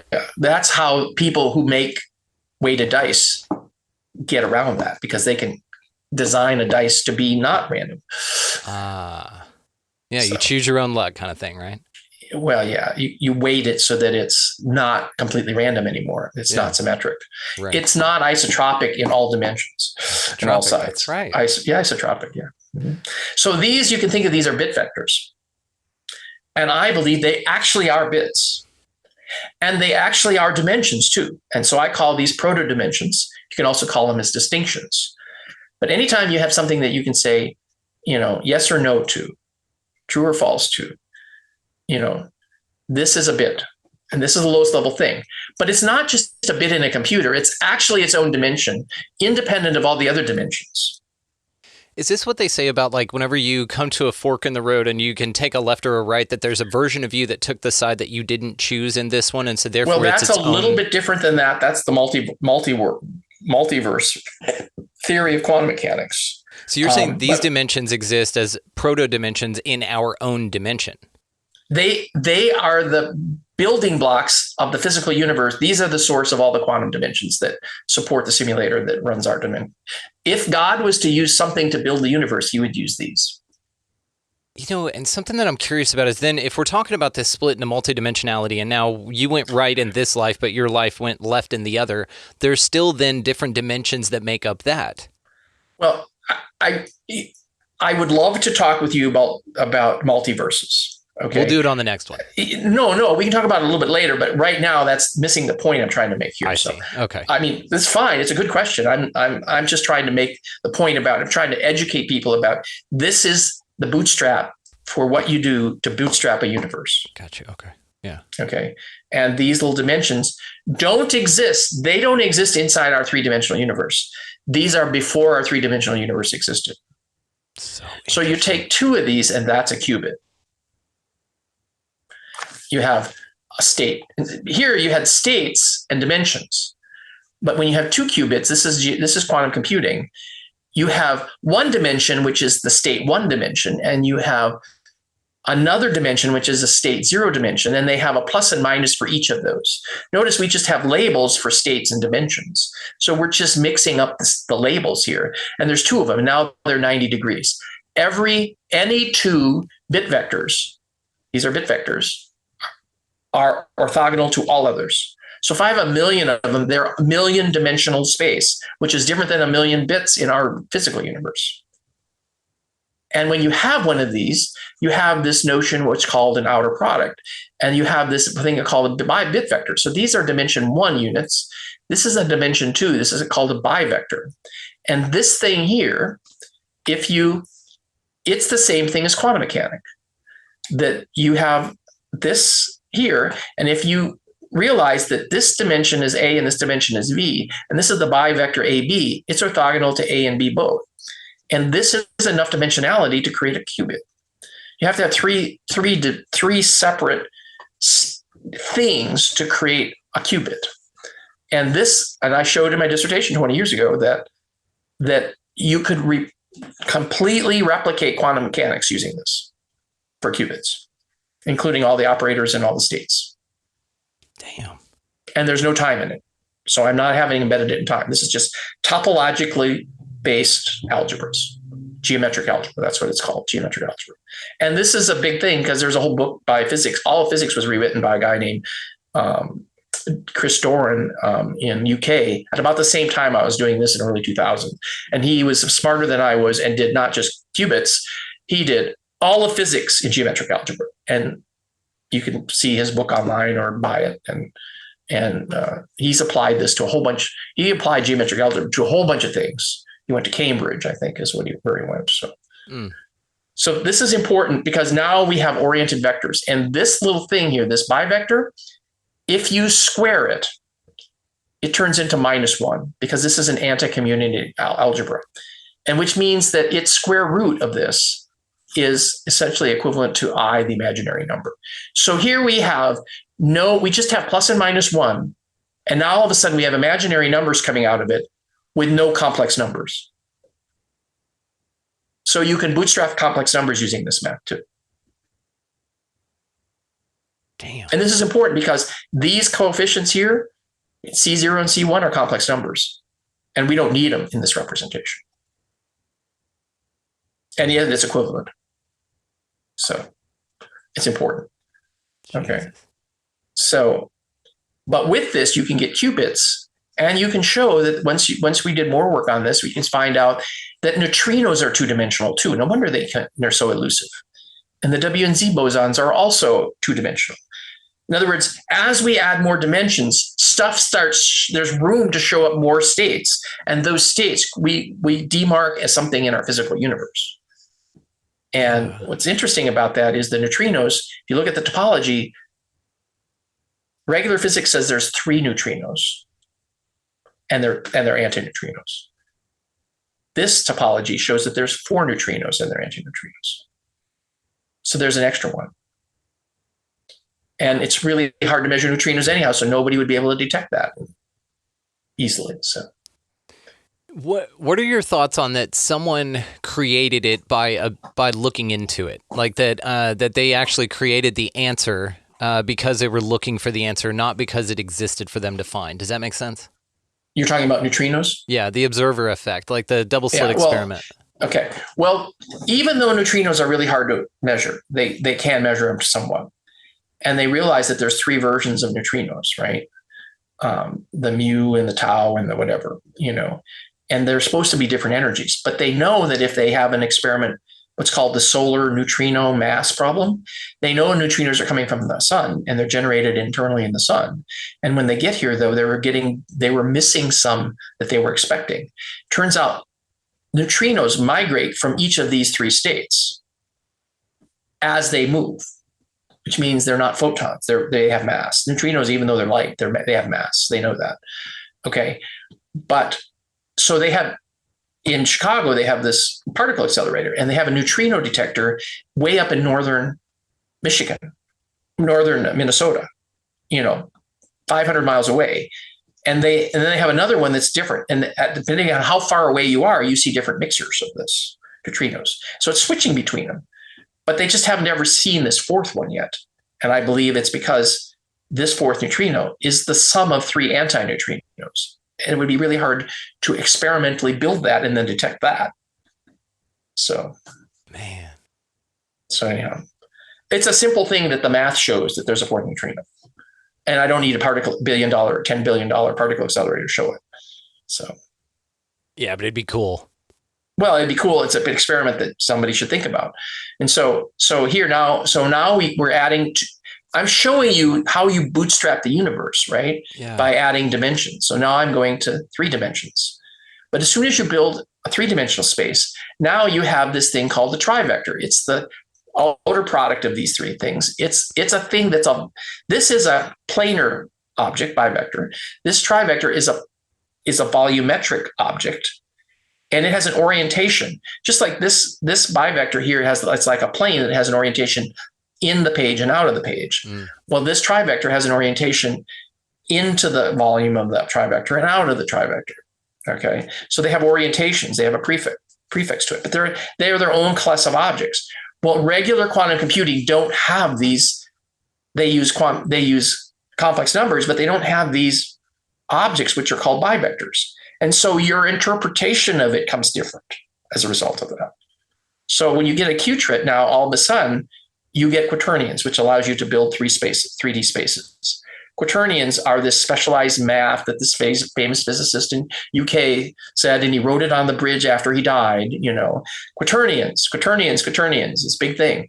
It's simple in geometric algebra. It's just I, J, and K are just these bivectors, and they produce this volume, and they have an orientation, and everything's cool, and it's exactly the same. So nothing hard about it. So you have a 3D volume. But you also have these things like this, an object that has both a single object and a bivector like this, and these are quarks. So you have a single object with two more like this. And notice you have to have 3 dimensions to do this. You can't do it over here. And you can now build photons, which are this is a photon at the very top. It's a 3-dimensional object, and you can show that its square is 0, so it's nilpotent. All photons, all bosons are nilpotent. So you can find all the bosons in this architecture. That's how we knew there were bosons over here. And you can find the gluons and the quarks and the mesons and the electrons and neutrinos. The neutrino versions that are down in 2 dimensions show up in 3 dimensions too. So this is how you build the standard model of physics out of bits without time. It's fascinating. Topologically. It's fascinating too, because in your second example here with the qubit 2, when we get to the bottom, that looks like a proton. It's just the pair vector. Is that what you called them? Yeah. Notice these are just only A, B, and C. Right. But this is A, B. This is A and B, and this is A, B, and C. So they know that they're distinct. Just like Pauli exclusion principle, they know these dimensions are extinct, and this is probably where Pauli exclusion comes from, is the dimensions are orthogonal to each other. And what's fascinating is the qubit looks like it's AB pair vector there that goes down, basically just points out the 3-dimensional C. And so it kind of gives you an idea where you find these bivectors, perhaps there's another dimension, is what I'm saying here. Yeah, and there's trivectors too. Yes. So we think this bivector is the magnetic primitive, and this bivector is the electrical primitive, which is why we have electrical monopoles, but we don't have magnetic monopoles because these don't exist in 3 dimensions. Wow. It gives you all this insight about why physics is the way it is. Yeah. That's what I'm saying. This is brilliant. Guys, audio only audience, check the link in the show notes. Check this out. You're going to want to see the math in his visual representation. And this math looks almost identical to this math over here in yellow, which is the Hilbert space math. And that's what I did, is I hated this Hilbert space math because it was like so obtuse. So I created this thing looked like regular Boolean algebra, but it's geometric algebra. And now I make sense of it. And it's, again, a great way to kind of tell us about it, because yes, I would have been lost on the other, but with your example, you make it palatable, man. This is what this is your superpower, dude. It's how do you bootstrap a universe if all you have is bits? Yeah. So, and I think there's an infinite number of bits, so it's not like there's any short supply for it. So go ahead, please. Go ahead. If you had another question about that, otherwise I'll go to the last. I was just going to say, segment here. Based on this, are you able to detect, as many dimensions as you want based on this math? Like, have you gotten to a stopping point? Yeah. I mean, I can show that you can create an entangled space in a 10-dimensional space as well. And I'm going to talk about entanglement now here. Okay. So it turns out that you don't have enough room. If you have 2 dimensions, you have 81 states. If you have 3 dimensions, you have 81 squared states. Okay. And which is like 8,100 states. So you can completely exhaustively explore all of those. If you go to a 4-dimensional space, now you have 8,100 squared, which is 43 million states. So I explored multiple times. Usually back then it took me a month to run the simulation to explore all 43 million states to find properties that I was looking for. Like, tell me where all the bosons are. Tell me where all the things that have mass. But what I found was if you take 2 qubits, A and B, so they have, this looks exactly like Hilbert space math. It's just that they do it in this Brockett notation. Which we hate because it's obtuse. Which we hate it, yeah. But just think of this as Brockett with 0, 0, 0, 1, 1, 0, and 1, 1. It's exactly the same and has exactly the same meaning. This is the state of the qubit. But if you combine those two, like this is you get the space-like property. This is the Bell state. 2 of these disappear, and you end up with just 2 of them. And so they look like a higher dimensional version of a qubit. And that's what a Bell state is. Something I'm thinking of while I'm looking at this, especially with your double vectors here with the two arrows in your fourth dimensional, it's almost like in your graph where there's a square outside of a square. Just what came to mind here is the game of basketball. Okay, in our world, in our reality, somebody created a game called basketball, and they said, okay, well, here are the elements to it, and they're describing it outside of itself, but they're creating it as they describe it. And then they say, okay, well, this needs to be held in an arena or a place or a court, right? And so they create a physical space for this to play out. But none of those rules necessarily apply outside of it. Let's say that you're walking with your groceries, okay? You don't have to dribble those to be infraction of the game or of the, I guess, ordered result. Yeah. And so it's almost a way of describing something that you created, but those things are outside of the thing that created it. Yeah, exactly. Fascinating. So here's one other thing that's real easy to do in this geometric algebra. You say, so this here, AB is the spin. So I just label it as a spin of A. So it includes A sub 0 and A sub 1 instead of AB. And this one here is spin sub B. It includes B sub 0 and B sub 1. Okay. So here's that written out. If you just say, I want to simultaneously if you take this operator and apply it to qubit A, it puts it in this space that's 45-degree angle like this. It's a spin operator. It's literally a spin operator, right? And so it rotates from this state to this state. That's what this spin operator does, S of A. Okay. And so if you take the spin operator and apply it once, you go to this state. And if you apply it again, you go to the minus state. So just applying it 4 times around gets you around the circle. Okay. So now what we say plus in geometric algebra means concurrency. So I says simultaneously, I want you to do the spin operator for A and the spin operator for B. And when you do that, you get this state. And the reason is 2 of these cancel out. Okay. And this state is entangled. It's because you can't factor it. There's no up here, you could pull out the A zeros and you can factor it. But here you can't. There's no factoring. This is called inseparable. And it's the spinning coin because it's neither heads nor tails. But it's a 4-dimensional version of the spinning coin. That's the 2-dimensional version. Yes. And you can't determine it because it's spinning.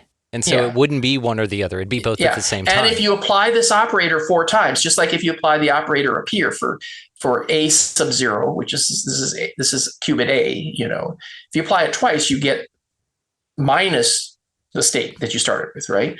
If you apply this 4 times, it looks just like that. It moves around the circle. And so the spin operator does all the Bell states and all the magic states, which is just this negative sign here.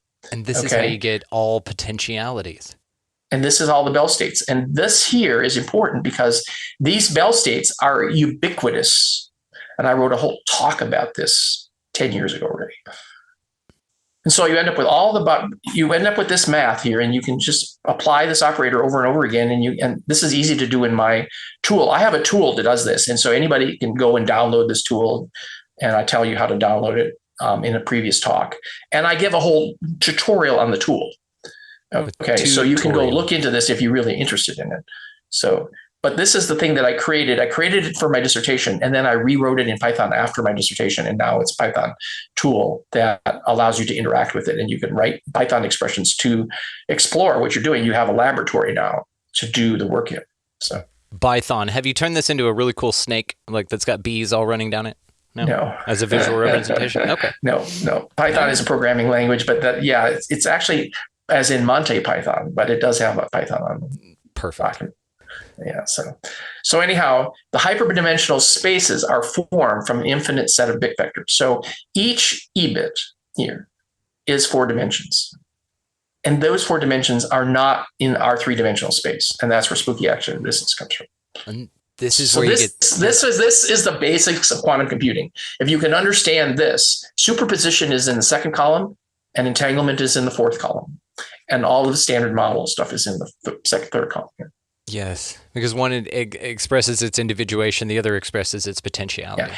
You can't get to E-bits unless you have 4-dimensional space because you don't have enough topology that's structured the right way to have this property. Yeah, you can't create the game of basketball in the court. You need to create it outside to create the court. Yes. For perspective. And so there's one other thing. Remember I said we have more neutrinos than the standard model does? Mm-hmm. We have something else that shows up here. the spin operator, and I prove this mathematically both as a fixed finite proof and as an exhaustive proof by looking at all the states. This operator here, the Bell operator with the big B here, essentially there's no operator that you can do to take the inverse of it. The thing about quantum computing is reversible. For an operator, you can apply on the inverse operator and get back to where you came from, even though you don't know where you started. Damn. Okay, this is reversible computing. Okay. And the only time that reversible computing is not true for quantum computing is if you take a measurement which destroys the state, erases it, so you can't get out of it. So there's reversible operators and irreversible operators. Well, this operator here, the Bell operator, is irreversible, and I proved that, which is different than the regular Hilbert space operator for Bell state, which is reversible in Bell state. Damn. Okay, which means that once you get into a Bell state, it's actually, think of it as all the quantum foam could be in Bell states, but it'll stay there forever because you have to add the information back that was erased to get to that state. And so Bell entanglement is stable in that model versus not stable in the other model. So it allows you to have a whole different view of entanglement by looking at it from a geometric algebra perspective. So anyhow, now that we have this is quantum computing. And I did this 20 years ago already. And then the stuff in the middle 10 years ago. But as soon as you start looking at this stuff, you start realizing, oh, these quaternions are important here. And it turns out you can do, if you actually have a 4-dimensional space, you can have a quaternion in a 4-dimensional space as well. But instead of having the quaternions look as these little bivectors, the quaternions themselves in a 4-dimensional space have 2 bivectors in them, which is like the Bell operators are. And in fact, the quaternions in a 4-dimensional space are entangled, which means that if you have a 4-dimensional space, that the 3-dimensional space that you're simulating in that has non-local entanglement properties associated with it. Likewise, if you have a 5th-dimensional space where you have 5 dimensions, you can have, instead of having bivectors like this, and I talk about this in the book, and there's videos about there that I've talked about it as well. You can have, instead of being symmetric, you have bivectors and trivector. We call those Tauquirnians and Tauquinians in particularly. And they have the exact same properties of quaternions that you can simulate a 3-dimensional space and rotations in 3-dimensional space using 4 and 5 dimensions. And space itself is entangled as a result of that. Yeah. Yeah. It would have to be for it to provide the potentiality. Yeah. Mm-hmm. God, that's fascinating. So this is another another thing that nobody is looking at. So. Well, I wouldn't say nobody. You are, so you're enough. Yeah, nobody else is, or nobody else appreciates the effect of it. We appreciate it here for damn sure. So, I could tell you that there's people all over the world listening to this right now that absolutely appreciate this, and it only takes one, right? Because of the 100th monkey effect. Yeah. Yeah, exactly. So this is reality. This is all the quantum physicists say. This is quantum mechanics, but it's from bits. So don't get lost in all this fancy stuff that they're doing with quantum computing. If you don't understand this, it's hard to get started anywhere else. Okay. So let's just put it in perspective. What we talk about is quantum, and usually quantum is down at the electrons and quarks and protons and photon level, which is this. But remember, classical realm is people and blood cells and chemistry and stuff, and finally you get down to the atom, which is quantum realm. And you get down to the atomic nucleus and protons and neutrons, quarks, electrons down here. Finally, you get down here to what's called the Planck level. This is just this is not even the Planck level. This is just below this point is where electrons and quarks exist, okay, inside the proton. And you can see this is meters, not centimeters, right? Mm-hmm. So 10 to the minus 24th. But the Planck scale is way down at 10 to the minus 36th. Another factor of 12 more. And so all this region, and finally you down to the quantum foam level, and this is where it from bit comes for black holes. And everything above here has matter, energy, space-time metrics. Now, everything below here is not. What I'm talking about is hyperspace, hyperdimensional space. It's all the stuff below this line, below the quantum phone line, below the it from bit, below where E bits and qubits and bits are. This is in the proto-bit area, proto-physics, proto-bits. Okay, and hyperdimensional set of bits. So just to put it all perspective, it's below all of the physical universe. Okay. Now, are you comfortable with this being the answer or the answer for right now? Well, put it this way. We know that the smallest increment to a black hole is a bit, not in any energy metric. It's a bit. So if bits are primitive to black holes, bits are probably primitive to physics too. And so Planck distance and Planck time and Planck energy are all related to that. All of those things are down here at the Planck scale, and they're all related to at the very bottom of physical reality. Well, what's below that? And these topological algebras, where things are all bits, makes a perfect thing. The universe is a simulation. You need a computer down there. You need bits. And so this naturally gives you that. So you don't have to go and invent something else to do that. So it's interesting that science is now looking at this information as a means of explaining the universe, but spirituality has been doing this for a long time. Right. How do you have a near-death experience? How is that possible to do that? It's not hallucinogenic. In fact, in one of Mark Gober's books, he told me something that I never knew before. He says, people who are sitting at the deathbed of somebody and they're having the beginning of their death experience, right? They might even have a near-death experience and then come back, either way, that the person sitting there next to their bedside goes through the same process that the near-death person is. I've shared death experiences. I have heard of this. Yes, those are just fascinating because it's very similar to the yogic experience where the yogic, master can put the whole room into one of those states. Yeah, a shared experience, like a Star Trek, where they have the holodeck. Yeah, where they can create any reality they want. Well, we do that in our dreams too, but we can do that, bring the whole room worth of people into that environment with you. So we need a way of doing this holographic, holodeck style experience from a mental domain. And you need computing facilities to do that. We know that now because we're all used to these online games. They can simulate the three-dimensional space and all the people interacting in it. You just need computing resources. So we're used to that. And what does it take to do that? A lot of computers. So again, it's a simulation with all that computer technology on the bottom of it. Information technology and computing technology. I love physical proof. People have found a way to prove it physically. The woo-woo. It's so cool to me. This is such an exciting time. It has to be this way or E-bits wouldn't work. Right. Because E-bits are space-like. And if you don't have this, you can't have something that's beyond time, like space-like. You have to have something more primitive than space-time to do this. And that's what E-bits are. And so therefore, if you can build E-bits out of bits, then I'm convinced that it's just so cool. You work back from entropy to a singular, simple point. And that's I've done reductionist theory to the end. Literally, because you have found out that bits are the shit. So that makes sense. Yeah, exactly. Damn. Okay. So this puts it all perspective. Okay. So you see where I'm coming from with this? Oh, yeah. Yeah. It's brilliant. So here's this quantum space like it from bit. Okay. So here you have that quantum bits out there. Now, every one of those pickup sticks there is its own dimension. And these little arrows show that they're all orthogonal to each other. Right. So you have a million of those. And in that domain, you have bits and qubits. And then finally, you go above that and you have Higgs. The E-bits are those other little structured things, topological structured things. These things here, these are E-bits. Okay. And you have the Higgs. The Higgs are these things here where it turns out the Higgs boson is an entangled state also.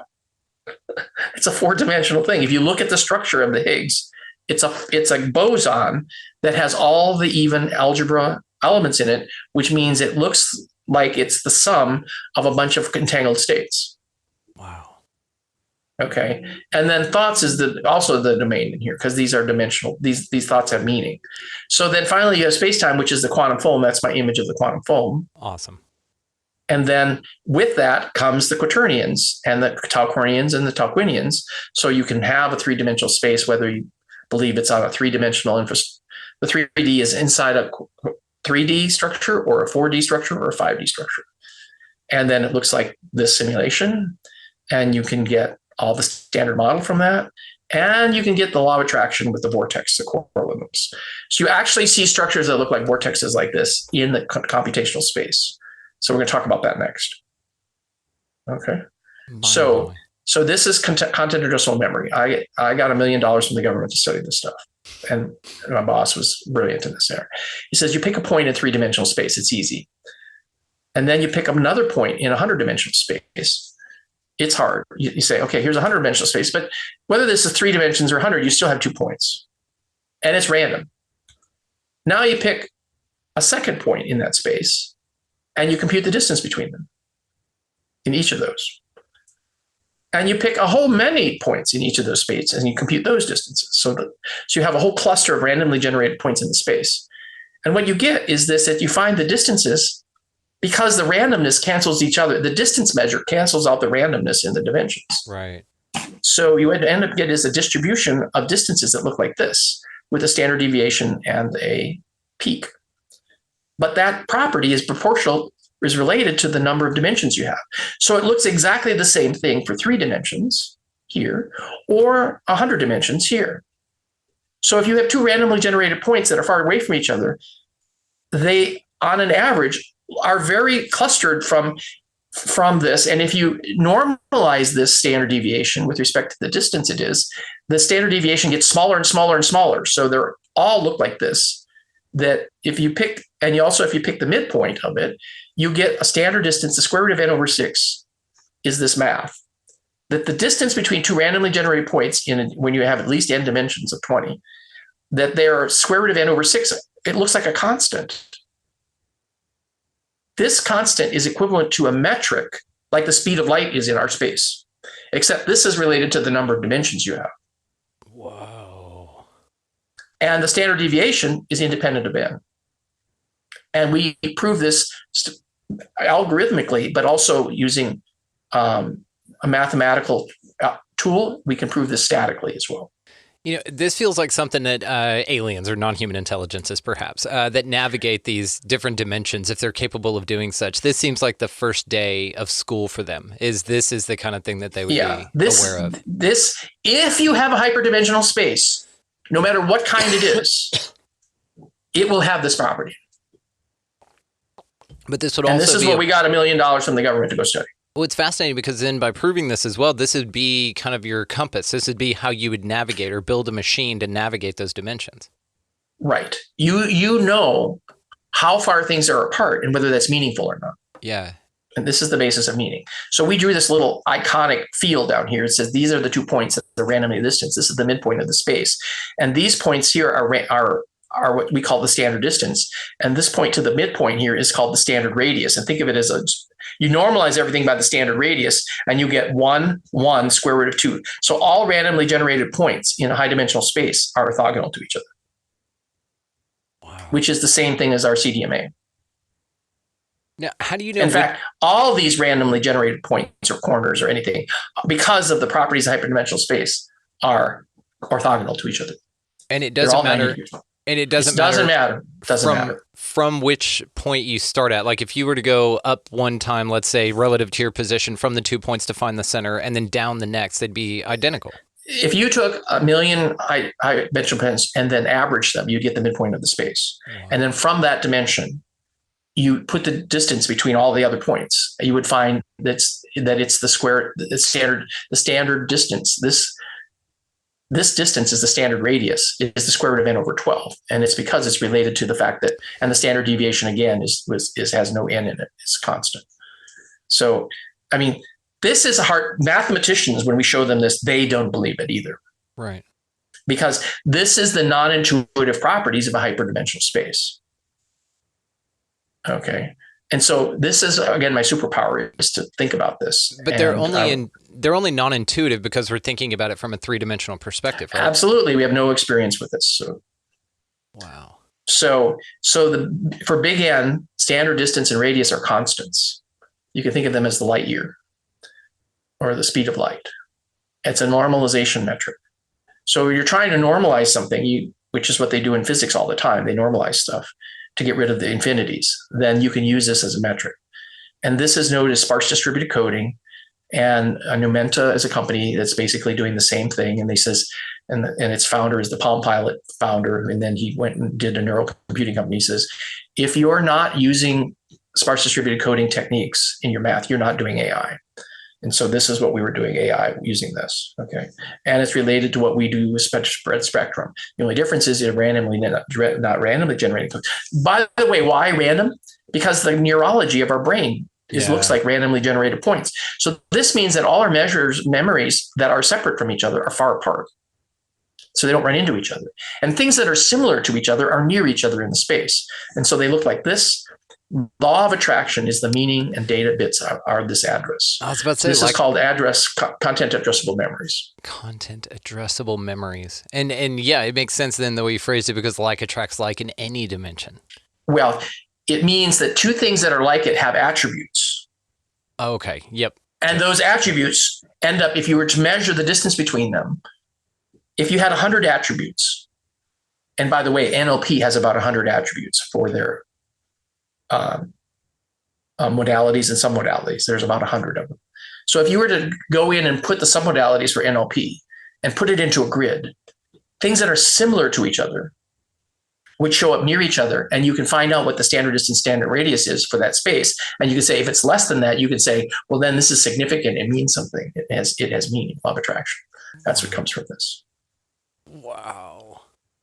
The science behind it is fascinating, dude. Yeah, and it's totally unintuitive. So yeah, right, because it has to be. Well, it's how do you represent a hyperdimensional space? It's really hard. So, so we're going to switch. So just realize that in the miniature there's quantum. In the miniature there's quantum. Mm-hmm. But if you apply those techniques over and over and over again, you have thousands of dimensions or millions of dimensions. You now have what we call big vectors, these points in this space. You from the midpoint, you can think of it as a vector instead of a point, right? Right. All those vectors look like a big version of quantum computing. In fact, you have an angle between them, and you have phase computing in the neural domain. So you can have light and black are superposition of light and black are gray instead of opposites. Right. In fact, almost any concept that we have in humans are not mutually exclusive. They're orthogonal to each other. There are 2 points in this space, randomly generated points.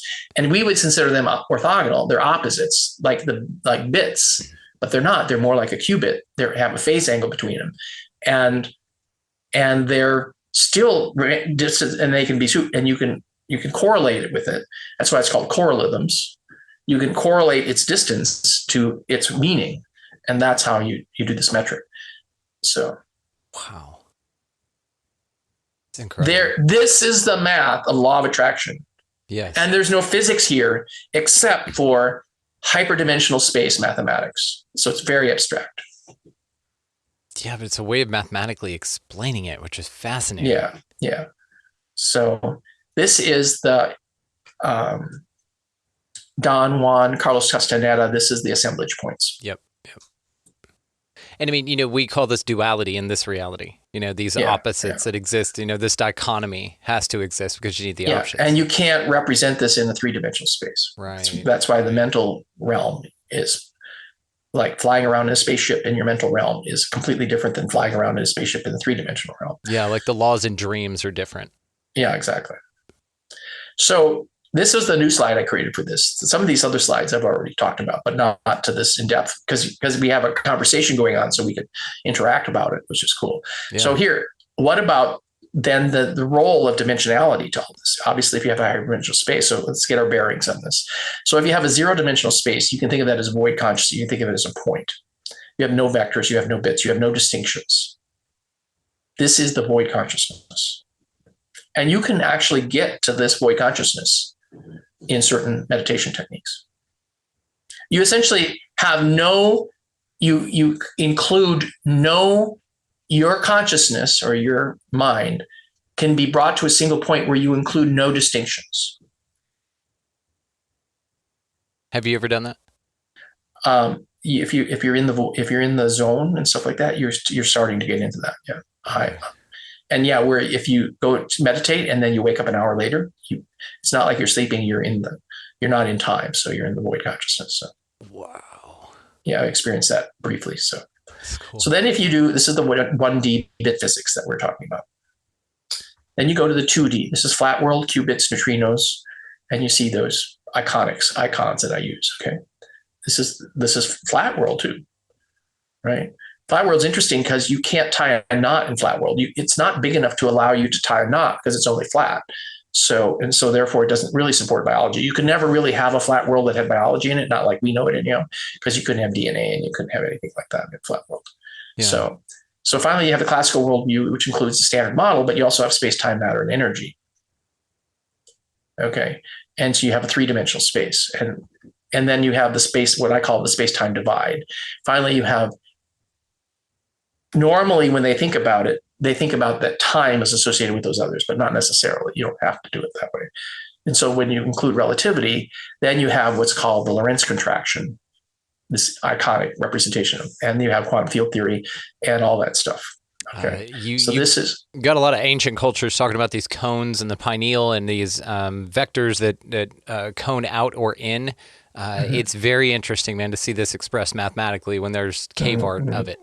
And so that's also the thing where relativity comes in, and bit from Big Bang, from black holes, stuff like that. Okay.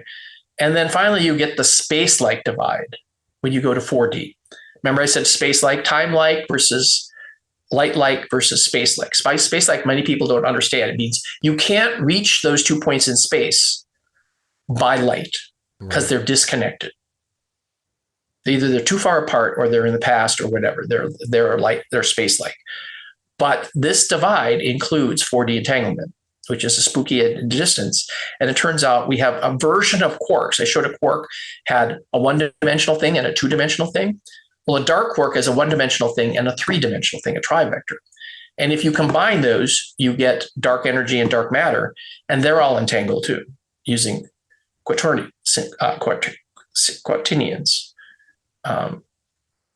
Tauquinians, excuse me. But if you look at the ancient practice of occult chemistry, this is what an Anu looks like. It's a 10-dimensional ball of string that the consciousness says, and puts three of these together to form a quark. Each one of these is like a quark. And you combine threes of them to make protons and neutrons. So you can go look for occult chemistry PDF on the web, and there's a free book downloadable that you can, because it's from 100 years ago. And this was really cool stuff. Yeah, it's like a very intricate toroidal field. Yeah. And this is what a four-dimensional space looks like. Damn. If you're trying to take a four-dimensional hypercube and rotate it, as you rotate it, it looks like it's doing this. Which looks like 90 angle vector toroidal field. Yeah. It's again, see how it's embedded in one, how they're stretching. Yes. This is the anisotropic behavior. It's actually, if you were to take a hyperdimensional cube like this and just show it like in our 3 dimension and unstack it, so you would rotate it so that it's like taking the sides of a cube and folding them down, you would form a cross. Right.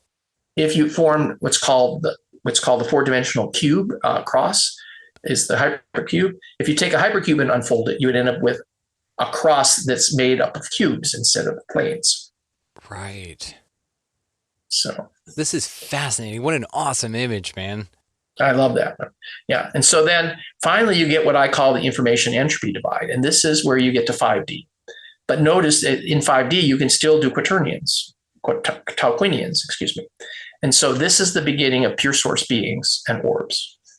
And our team can talk to fifth dimensional beings. You could call them, are they aliens? Are they spiritual? How can you tell?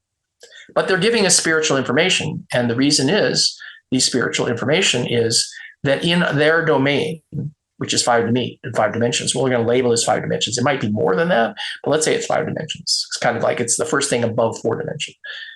That our thoughts and negative energy pollutes their space. And so they're trying to help us so that it helps themselves. So they don't want us to be angry and war and polarity and all this stuff. But this is also the domain of orbs. And what we see orbs as is these higher dimensional constructs that are interacting with our physical world, and they show up as a 3-dimensional sphere. Do any 2-dimensional entities interact with our 3-dimensional world? Yeah, those are called neutrinos. Yeah. That's why they don't interact very well. So, yeah, and W and Z bosons are 2-dimensional too. Yeah, this would be like us in the 3D trying to see something in the 4D. Yeah, exactly. Wow. And also when entanglement is, anything that's entanglement, it turns out it's most of the entanglement stuff is all even algebra. So that's the stuff we can see. But all the dark matter and dark energy are all odd algebras. They have, instead of 2 and 2 and 2 and 2 bivectors, they have one vector and a trivector, one vector and a trivector. So they're all odd. So they don't interact with our 2D, our bivector-based material world. But they're necessary. So, well, it just comes out of math. Yeah, because it's dichotomy. You got to have all of it. Yeah, wow. Exactly. So then once you're in this domain, then up, down, and left and right, you get into all the Escher stuff. Yeah. Yeah. You know, whether it's the moon picture that he's looking out the little thing on the moon and he's looking out one window and looking back in on the other window, you know, or whether he has the stairways around that are going around in an infinite loop, or whether you're in the dream time. So maybe dream time isn't really 5D, it might be 6D or more. And how many more realms are there, multiverses that have more dimensional spaces that still sort of act like these? When I say these are 3-dimensional, these are really contiguous dimensions, like our 3-dimensional spaces, you know.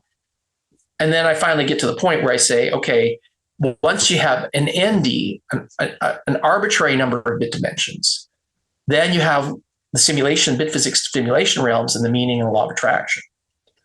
Okay.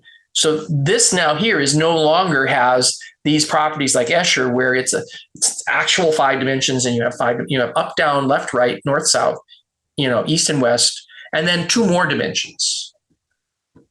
It's hard for us to imagine that. Jeez. Okay. And in this domain, thoughts, you can turn thoughts into reality. So you can create your own food, you can create your own body. There's no quantum field theory essentially is the message of thought, and you could create anything you want using quantum field theory in 6 dimensions. So, you know, there's a story. I had a guy named Samuel Chong on the show, and he brought a book written by a guy named Michel Desmarquet, and it's about this journey to the 9th planet, the Tuluba prophecy. And in that, these 9th level planet beings in 3-dimensional space have transcended sexuality. They can also manifest anything that they want, and then they can turn themselves in or create beings out of nothing. This is why they don't need to reproduce like that. But it's in our 3-dimensional space. Yeah. Do you think they can pull that from another dimension and have it here? Yeah, absolutely. I mean, Mark Gober's book is brilliant because about that. He's basically saying, look, if you're an advanced civilization of aliens or angels or whatever you want to call them, and you were beyond 3 dimensions, you could choose you would be much more advanced than we were. And you would know that spiritual and hyperdimensional spaces goes hand in hand. And whether I want to label it aliens or angels, right? It's a spiritual domain and thought domain, you know? Right. So, you know, Mark does a great job in talking about that. So. He does. Shout out Mark. We're going to have to get together, all 3 of us, and do a show like this. Exactly. That'd be awesome. Yeah. So this is where the bit physics come from. The correlative comes from. Here's the matrix where you start creating vectors, thought vectors. And in fact, this is law of attraction. It's all these little thought vectors, and each one of consciousness and all the subparts of our consciousness, each of these little wells of consciousness like this. Think of it as each one of those is like a bullseye, which represents our consciousness as a little well in that hyperdimensional space. And so we all interact, but we can kind of like overlap and not lose our identity. Yeah. So this is a pictorial view of that. And then finally we get to the infinity divide, where you have an infinite number of dimensions, and that's love and angels and God. And notice that you have to have meaning here, law of attraction, before you can even represent love. So love is a meaning in this dimensional space. So all emotions are an n-dimensional require it. And that's not a physical thing. It's not chemical. It's not even in the brain. That's why people who have near-death experience infinite love beyond words, and they can't put it in words.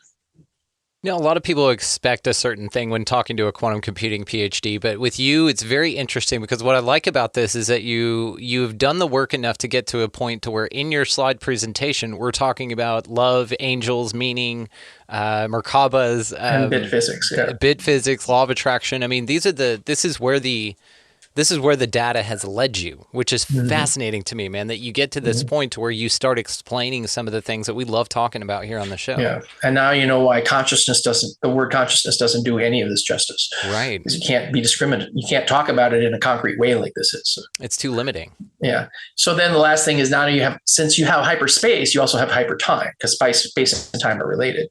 So the way to get in the zone, to get out of it, essentially everybody, if they close their eyes and say, show me how big the now is, close your eyes. Your hands will go to a certain size right between you. And if you do that, you'll find out that you think your current time, you think of it as a distance, right? And it's the size of your bubble, right? Well, you can grow the size of this bubble so it doesn't fit in your brain anymore. And this is what we do when we sleep. So we change the brain frequency actually goes down, which is not, most people think to be smarter, we should go faster, but you get to Planck's length. Planck's length and Planck's frequency is a limit to that. Getting faster is not smarter, and it's not concurrent anymore. So by going slower, now everything in this time, in the same time zone, like this is one frequency of mind, one state. There's no frequency here. This is one state. It's like a string theory quantum wave.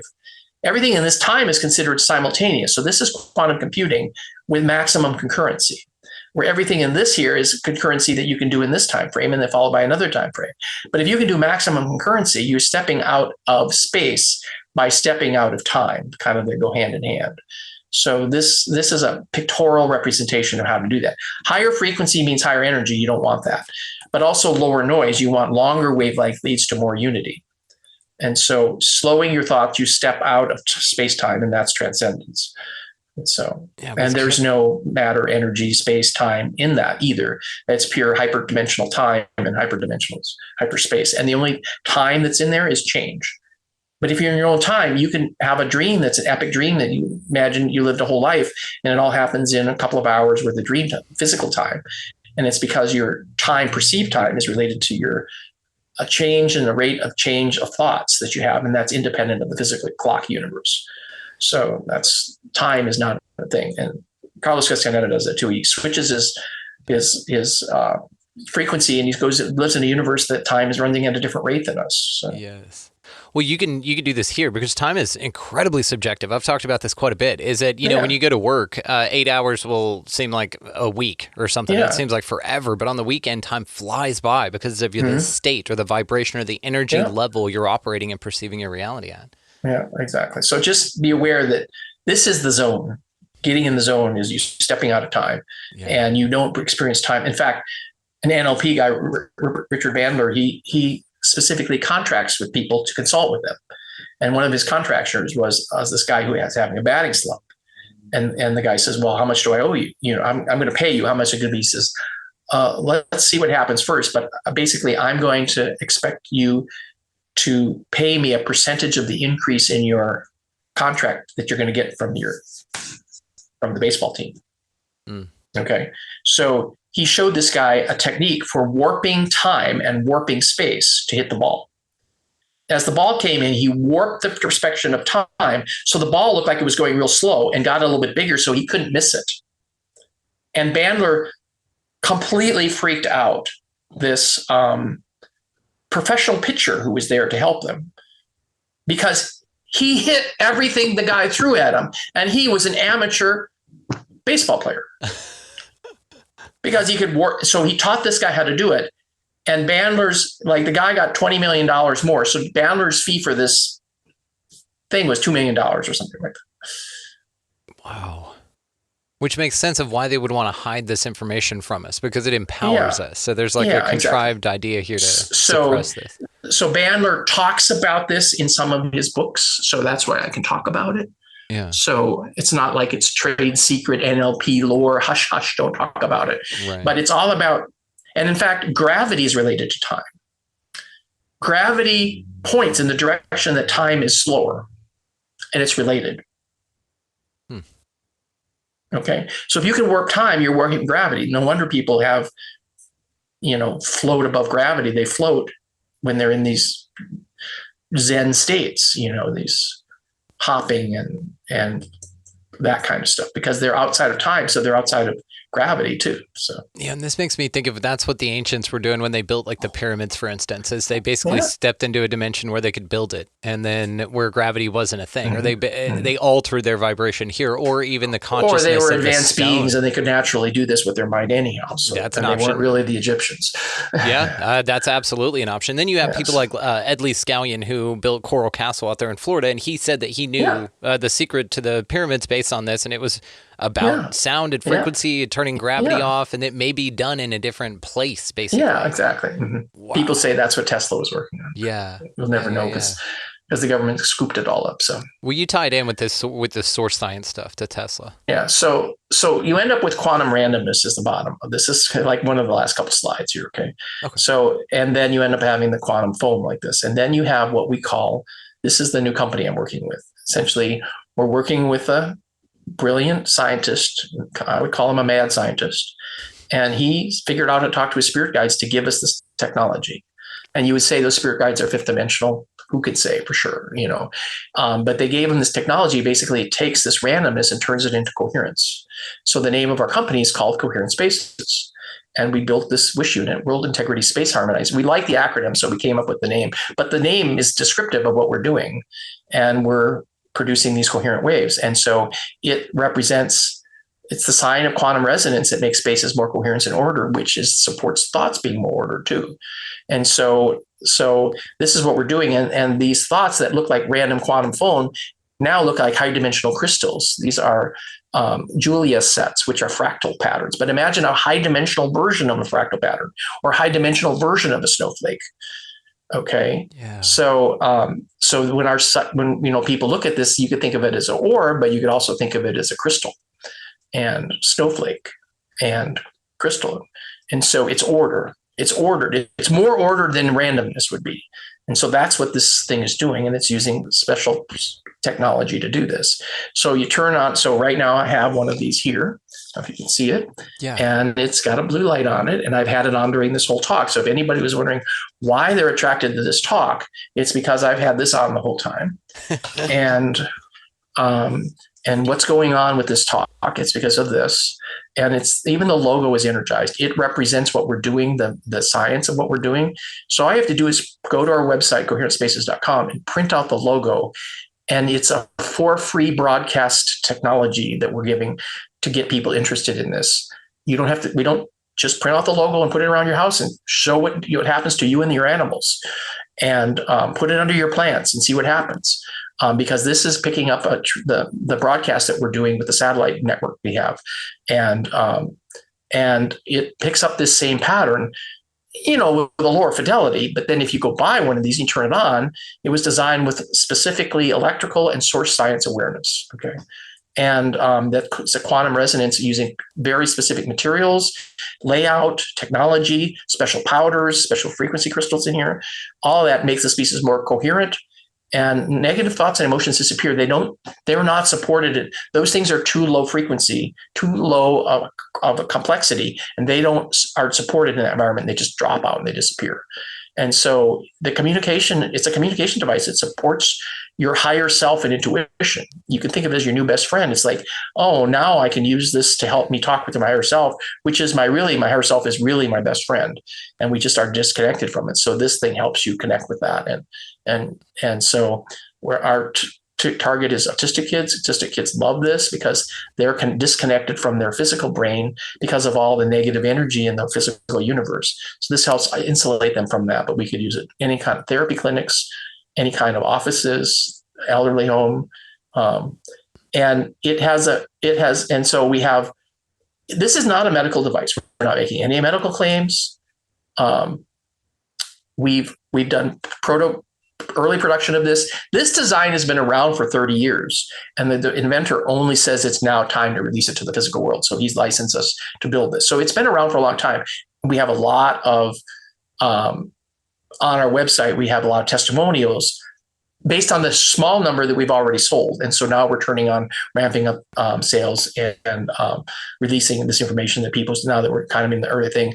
And, I'm in charge of manufacturing. So I'm building another couple hundred of these. So it's pretty cool. And even the stand is our logo. So it helps you support it. And it produces this like funnel, this funnel fountain of energy in your room. And it supports a house of, 2,000 to 3,000 square feet. And you can kind of connect with this device. So it becomes your personal device. And so it helps you communicate with your higher self. So Einstein said there's two ways to live your life. One is as though nothing is a miracle. And the other is though everything is a miracle. Well, ever since I've been involved with this project, everything is a miracle because it's the kind of people we work with and stuff like that. And so here's how you get more information on all this. And here's a picture of all those icons a little bit bigger so you can see them again. And he'll put these in the notes too, where you can get it, the coherentspaces.life, my deep reality book, and Quantum Doug for all my papers and stuff like that. So that's the end of the actual talk. Dude, absolutely outstanding. So it probably breaks your new record for the longest time that you've talked to somebody. It's pretty close. It's pretty close. But what I love about your Wish unit, and you and I are working on some things together that we're not ready to discuss publicly yet, but we'll definitely have you back on whenever that rolls out. But I love it because it's almost like a chaos castrator would be another really cool way to put it, because it takes the balls out of chaos. I love it. Yeah, exactly. It takes the chutzpah out of it. Yeah, it just drops out because it's not coherent with it. So it doesn't fit. It's law of attraction. Yeah. It's like people have also gone in and used this in like an office setting or a therapy, clinic like setting. And the people who weren't compatible with that frequency didn't want to stay there anymore, and they left. Which was good. I had a young it's lady. Good for all involved because it raised the energy of the whole place, So. Exactly. I had a young lady, Kiera Liferidge, on, and she was telling me about how whenever she has a party and she'll have people come over, she basically does something similar to this, not as deep. It's more woo-woo, it's more sagey and stuff like that. But basically setting the intention that vibration will be the only one there. And she said all of a sudden people that were going to be a problem at the party, that were inherently just low vibe, would not show up. They would call, they would be like, hey, I'm busy, or hey, I got in a car or flat tire or something like that. Something would prevent them from actually entering the space because vibrationally they weren't a match. And so what I love about this is as much work as we can do on ourselves, your unit, this Wish idea, that it's basically a vortex bringing in good energy and that chaos can't exist around it, that's a way of ensuring your space and giving yourself we want to talk about it as coherence rather than energy. Right. Because energy assumes like it's a battery, it's electrical shock. It's not any of those things. It's a quantum ordered at the informational quantum level. So, and you say, Doug, how can you even measure that? Well, our team can see it. So we can see the effect of it. And so other people can too, other spiritual beings, people who are have clairvoyance. But my point is, I'm just making sure that you and I are using the best language we can. And I know you're taking that to heart. And I know you do that pretty well already anyhow. I try to not use the word energy at all. And I don't even hardly use the word frequency. I use information, complexity, prana, and I talk about hyperdimensional spaces. And so look at that language, and none of the energy concepts fit in that space, in those set of words. So it's further defining the clarity, and I'm grateful for it, man. I love it. Any advantage that we can have, and especially when it comes to the way that we talk about things, because our speech, abracadabra, as I speak, I create. So I love it. Absolutely. You understand NLP enough to know what. I know enough to get it for the best good. I know enough to get a little frustrated by it, that I'm not doing it 100% all the time, which is good. That's an indicator. That means I've still, I'm a work in progress. You're aware. Absolutely. We'll take it, man. Yeah. It's absolutely fascinating, dude. So anyhow, here's my work over the last 25 years. Well, it's so interesting and it's so continuous. Like it seems like now you're just getting going. It seems like now is when it's needed more than ever. And so the things that you've been basically training for, like your first few levels of life, led you to here. And now you have this quantum sword in this reality that now is the most advantageous, I don't want to say weapon, I'll say tool for exploring and pushing. It's a quantum hug. Quantum hug. Quantum hug, Doug. I love that. Dude, that is absolutely fantastic. Yeah, because any kind of terminology that has to do with battle is not what we're trying to do. Right. It's just like we have a life review. Nobody's judging you but yourself, right? Because you realize, I really caused all that pain. Same thing is going through here. We're not battling anybody but our internal self, to raise our awareness. And that's not a battle, that's a journey, So love the clarification. And it's so necessary because I'm not a fan of the spiritual war and prison planet and stuff like that. I'm like, it's a way to look at it. It's not a way I choose to look at it, which has a lot to do with the way that I perceive my reality, right? It's a choice in which you wish to color these experiences. Yeah. Absolutely fascinating, brother. Well, yes, because this has been almost 2.5 hours, we're going to wrap it, but this has been incredible. You have an infinite number of shows to do here, so because we have so many more things to talk about. And again, you and I have several amazing things that we're looking forward to that we're not ready to announce yet, but guys, look forward to that. So, of course, Deep Reality, Why Source Science may be the key to understanding human potential. Linked in the show notes, guys. Definitely check it out. Dr. Doug, I can't thank you enough. This has been incredible, dude. We will definitely be doing this again. Thank you, sir. Thanks so much for inviting me today. Looking forward to having more conversations with you. Absolutely fascinating and mind-blowing. Just want to take a second and thank Dr. Doug Matzke for coming by and hanging out with us. And guys, listening audience here, we have a lot more to look forward to with Dr. Doug and I. So stay tuned for that, and we will be rolling that out soon. But in the meantime, look forward to his book, Deep Reality, Why Source Science May Be the Key to Understanding Human Potential. That and all of the ways to find him will be located down in the show notes, guys, so make sure that you expand your reality by researching him a little bit further. Down in those same notes down there, the episode description, as it's also called, that is where our resource links can be found as well. You've got Food Forest Abundance, Get Your Freedom from Fear on, you might as well, the link's down there. Also, Opus, the Organization for Paranormal Understanding and Support. If you listening here, I'm talking to you, want to start your own podcast, then we have partnered with Red Circle to make it even easier for you. There's a link in the show description down there titled Start Your Own Podcast, and highly recommend anybody that has the itch, go ahead and do it. It's easily one of the coolest things ever. Also, if you were wanting to really level up, Dewey Taylor, who's been on the show before, runs something called the Manifestor's Guide. Now, I've been a big proponent of this. It has incredibly helped me in the most amazing way. And so he has a scholarship offer for you, the listener of this show. Just type Expanding Reality, all caps, no spaces at checkout, and he sweetens the deal even further than that. Now, also, while you guys are down there, check out expandingrealitypodcast.com. That is where the video version of this, which I highly recommend everybody check out because there's a badass presentation that Doug brought along with him. That is where that can be found, as well as all the links to the socials go there. Our store is there, which is changing big time. So you guys see anything up there that you like, go ahead and scoop it up. It's all going to be changing very soon, but in the coolest way possible. As well, down there at expandingrealitypodcast.com, that's where you can sign up to become an expansive insider. Now, this is one of the coolest ways to support the show that supports the shit out of you and expanding your reality. Tons of bonus stuff going on over there, guys. But if you don't want to take advantage of that, but you're still like, damn, this show is kick-ass and amazing. You had Dr. Doug Matzke on. I can't believe that shit. How do I support? We've taken care of that for you. There is a link down in the show notes titled Support the Mission, and that is a wonderful way to contribute to the show that contributes so much to your life already. And I'm grateful for everybody for practicing value exchange. I had a lot of faith in that. You guys are absolutely crushing it. So thank you. Thank you. All right, guys, go out into this incredibly beautiful, mysterious, and amazing place and go ahead and pick up a piece of litter while you're out there. Don't let that shit go. Also, buy somebody in line around you a coffee or a meal. Something small goes a really far, long, huge, impactfully amazing way in the collective.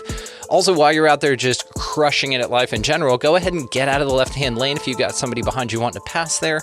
And of course, and above anything else, guys, go out into this incredibly mysterious, miraculous, amazing place, whatever the hell this thing is. And y'all just be good to one another. Thank you so much for listening, for watching, for engaging, and just being the coolest sons of bitches ever. We'll see you next time.